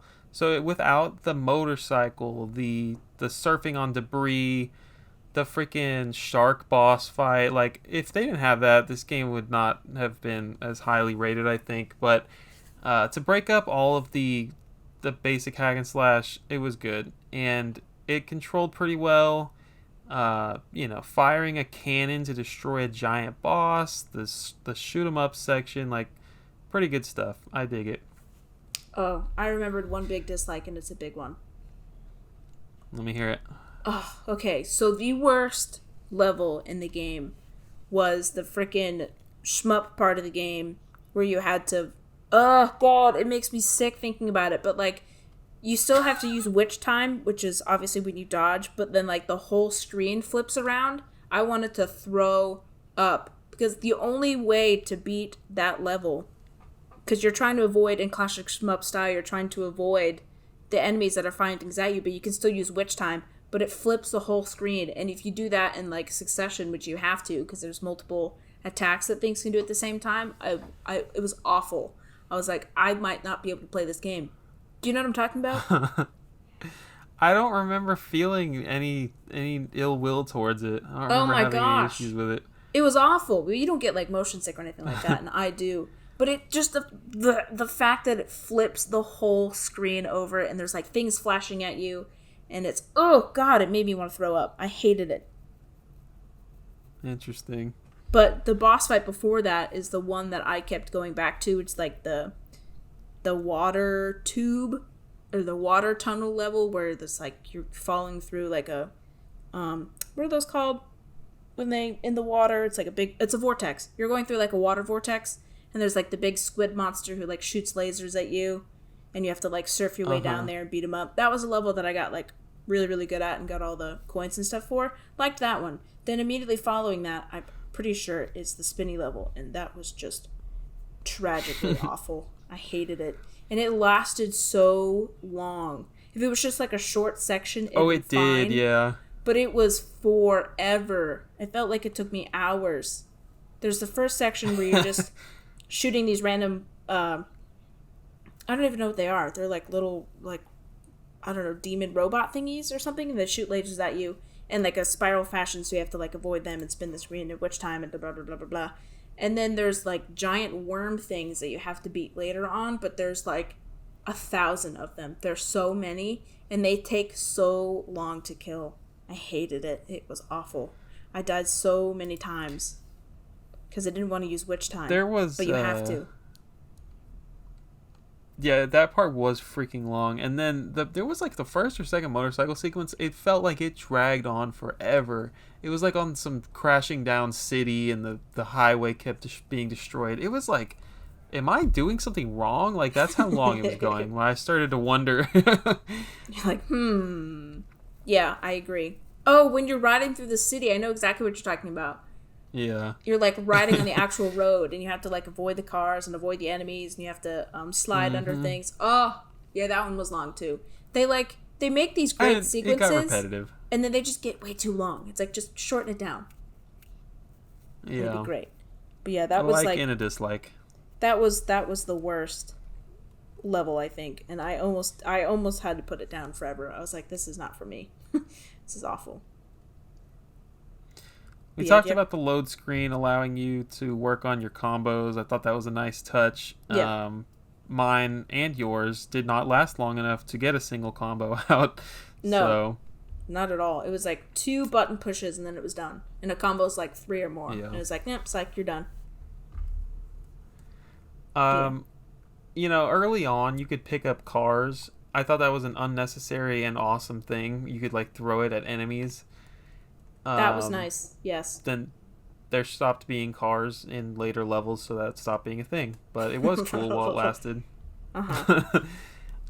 I like the out-of-body stuff. This was very rare, maybe 2 or 3 sequences tops.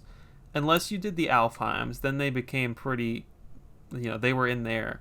But the out-of-body stuff is where you have to protect either yourself in a different dimension, or you have to protect Cereza while fighting all these angels off. Oh, yeah. And it changed things up. It was pretty neat. Yeah, I forgot about that. You can make like a protection shield or like a force field around her, and you'd have to pick her up and move her, and then, yeah, I liked that. I forgot about that. That was cool. Very much reminded me of taking care of the Zora princess in Ocarina. Mm-hmm. Picking her up and throwing her around. Yeah.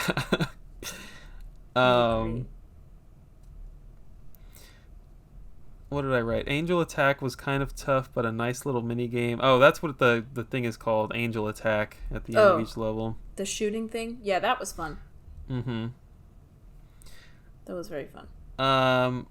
I didn't like... This is like sort of a small dislike, but it was like, here's this long thing that you can read. So you walk up to a door, and you push X or whatever, and it's like, gives you information. It's like 2 different sentences that you have to click through to get through. And it's like, here's a long thing you can read about this door in front of you. Or the other option would be just smashing X and you can destroy the door. Like, 90% of the time, there was no point in reading it. And it Yeah. didn't have to be that long. I don't know, stupid nitpicking thing, I guess. I didn't need to bring that up. um, a small like, when you're crashing down, when you jump from any high point, you crash down like freaking, like a meteor. And it's pretty sick. I always enjoyed jumping or like just falling any high distance. It was very nice. Uh-huh. Definitely. I think that's all I got. Okay, I think my likes I kind of already mentioned throughout the thing, but I'll reiterate them again since I crapped on it so much. I love that Nintendo has their own Nintendo IP costumes. That is great. Love that. That's super cool. We need more of that. Also, that when you die, which is obviously a lot, it doesn't make you play like the whole level again. It basically starts you out the place where you died, which obviously makes it seems like the developers knew that you were going to die there, so they made that a checkpoint for you. And you get to try it again from there, which I think is great.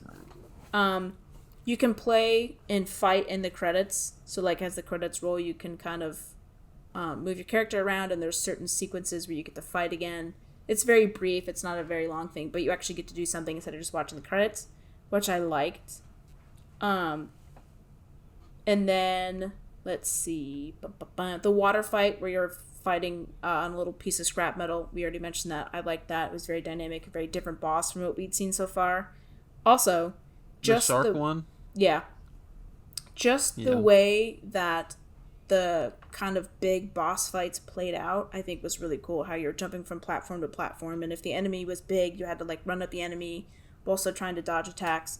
Obviously, the game is 3D, but it like takes 3D and like a whole new dimension. So it's not like you're just jumping up and down to avoid an enemy running around it in circles. You're going from like doing that as well, but then also like jumping from this platform to that platform, and then you're flying around in the sky and you're becoming a panther. You're flying like a crow around. It was really cool. It utilized like the small space and made it seem a lot bigger.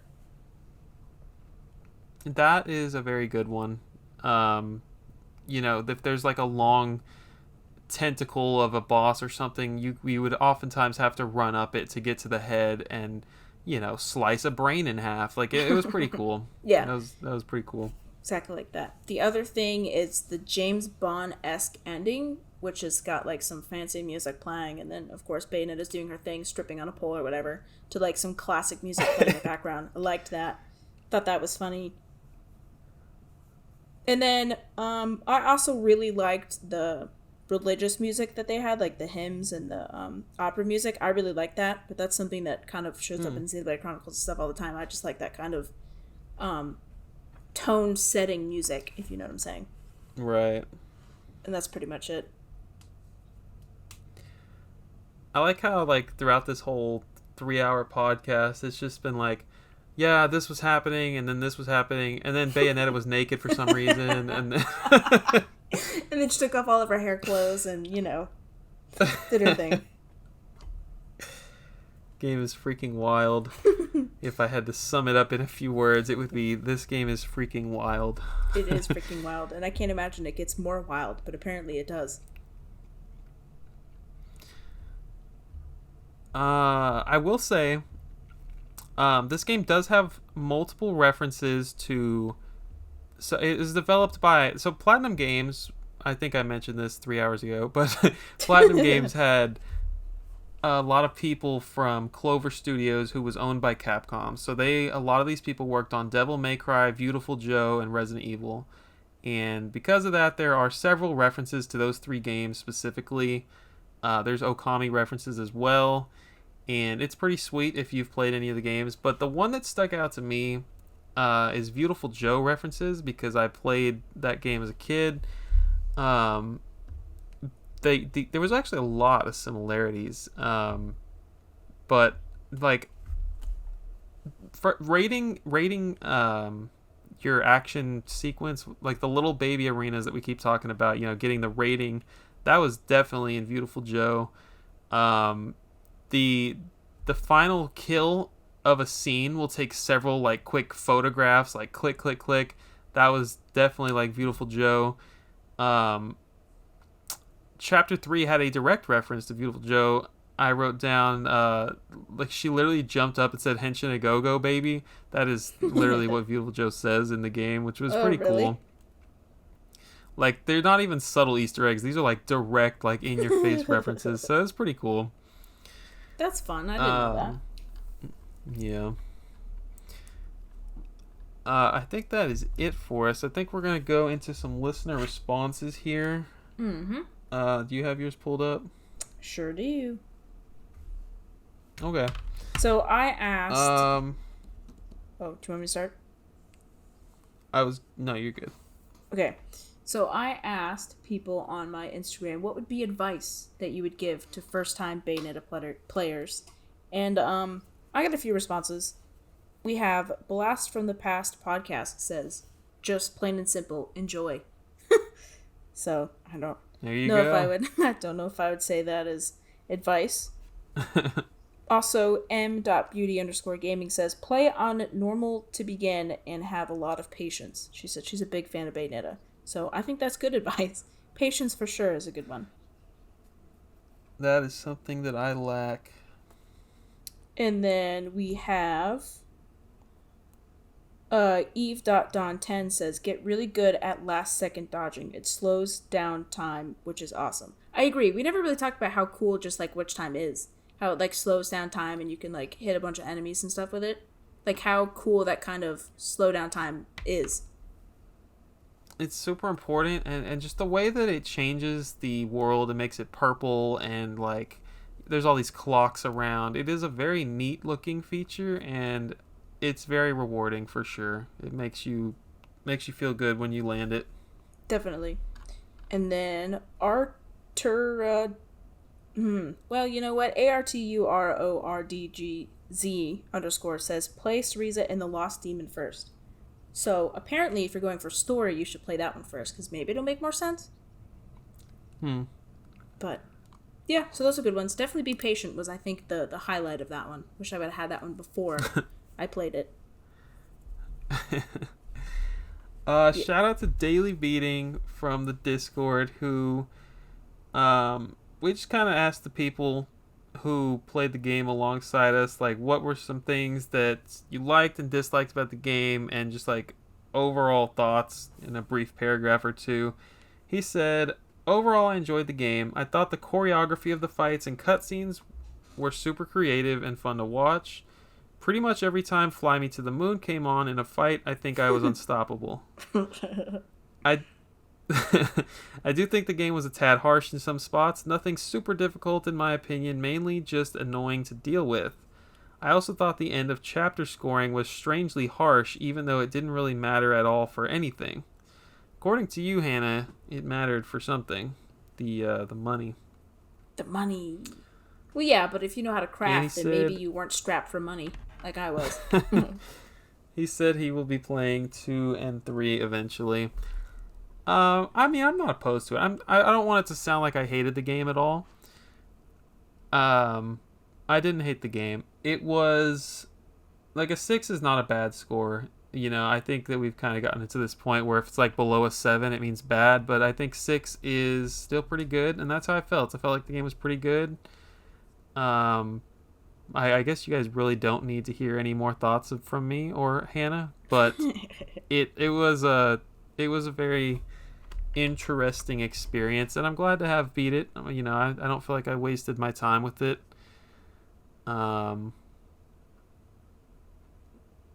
Yeah, I agree. I would definitely recommend getting really good at a level and just farming the halos so you can get a bunch of items really, really quickly. But yeah, I'd recommend it for someone who just likes hack and slash games, and also for people who have a lot of patience. Not the game for you if you really like dang,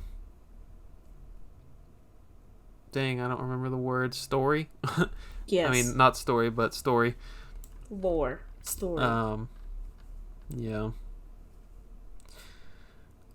Thank you for listening to our 3-hour podcast here. Yeah. Woo! Who would have thought? Please let us know if you'd like to see us play Mario and Luigi Superstar Saga. Please let us know if you like this episode. And yeah, keep an eye out for those listener responses on Discord or the Instagram handle at GameGirlAdvanceSP. That's me. And I don't know. You got anything else, Hannah? Nope. I think you said it all. We said it all. 3 hours. Thank you, guys. What are we doing next month, Hannah? Are we allowed to tell the people? We're starting another new series for the podcast next month. Heck yeah, we are. So you want to set it up since this is your month? I mean, your year? We're going to start something new called Video Games Released in Blank Year. And we're just going to talk about the next month is going to be the year 1996. So Super Mario 64, the big one. But we're going to talk about things that were going on in the gaming industry, what it was like, what consoles were out, what was the... I don't know yet. We haven't really figured the outline out for that episode yet, but it's going to be fun, and we're not going to like go chronologically, we might jump to 2002 or something, or who knows. We're going to do all kinds of stuff. It's going to be a great time. And that will be April. I agree. I think that'll be a lot of fun. Going back in time. Give us some feedback. Thank you for listening. Rate the podcast, all that great stuff. And we will see you next month. See you.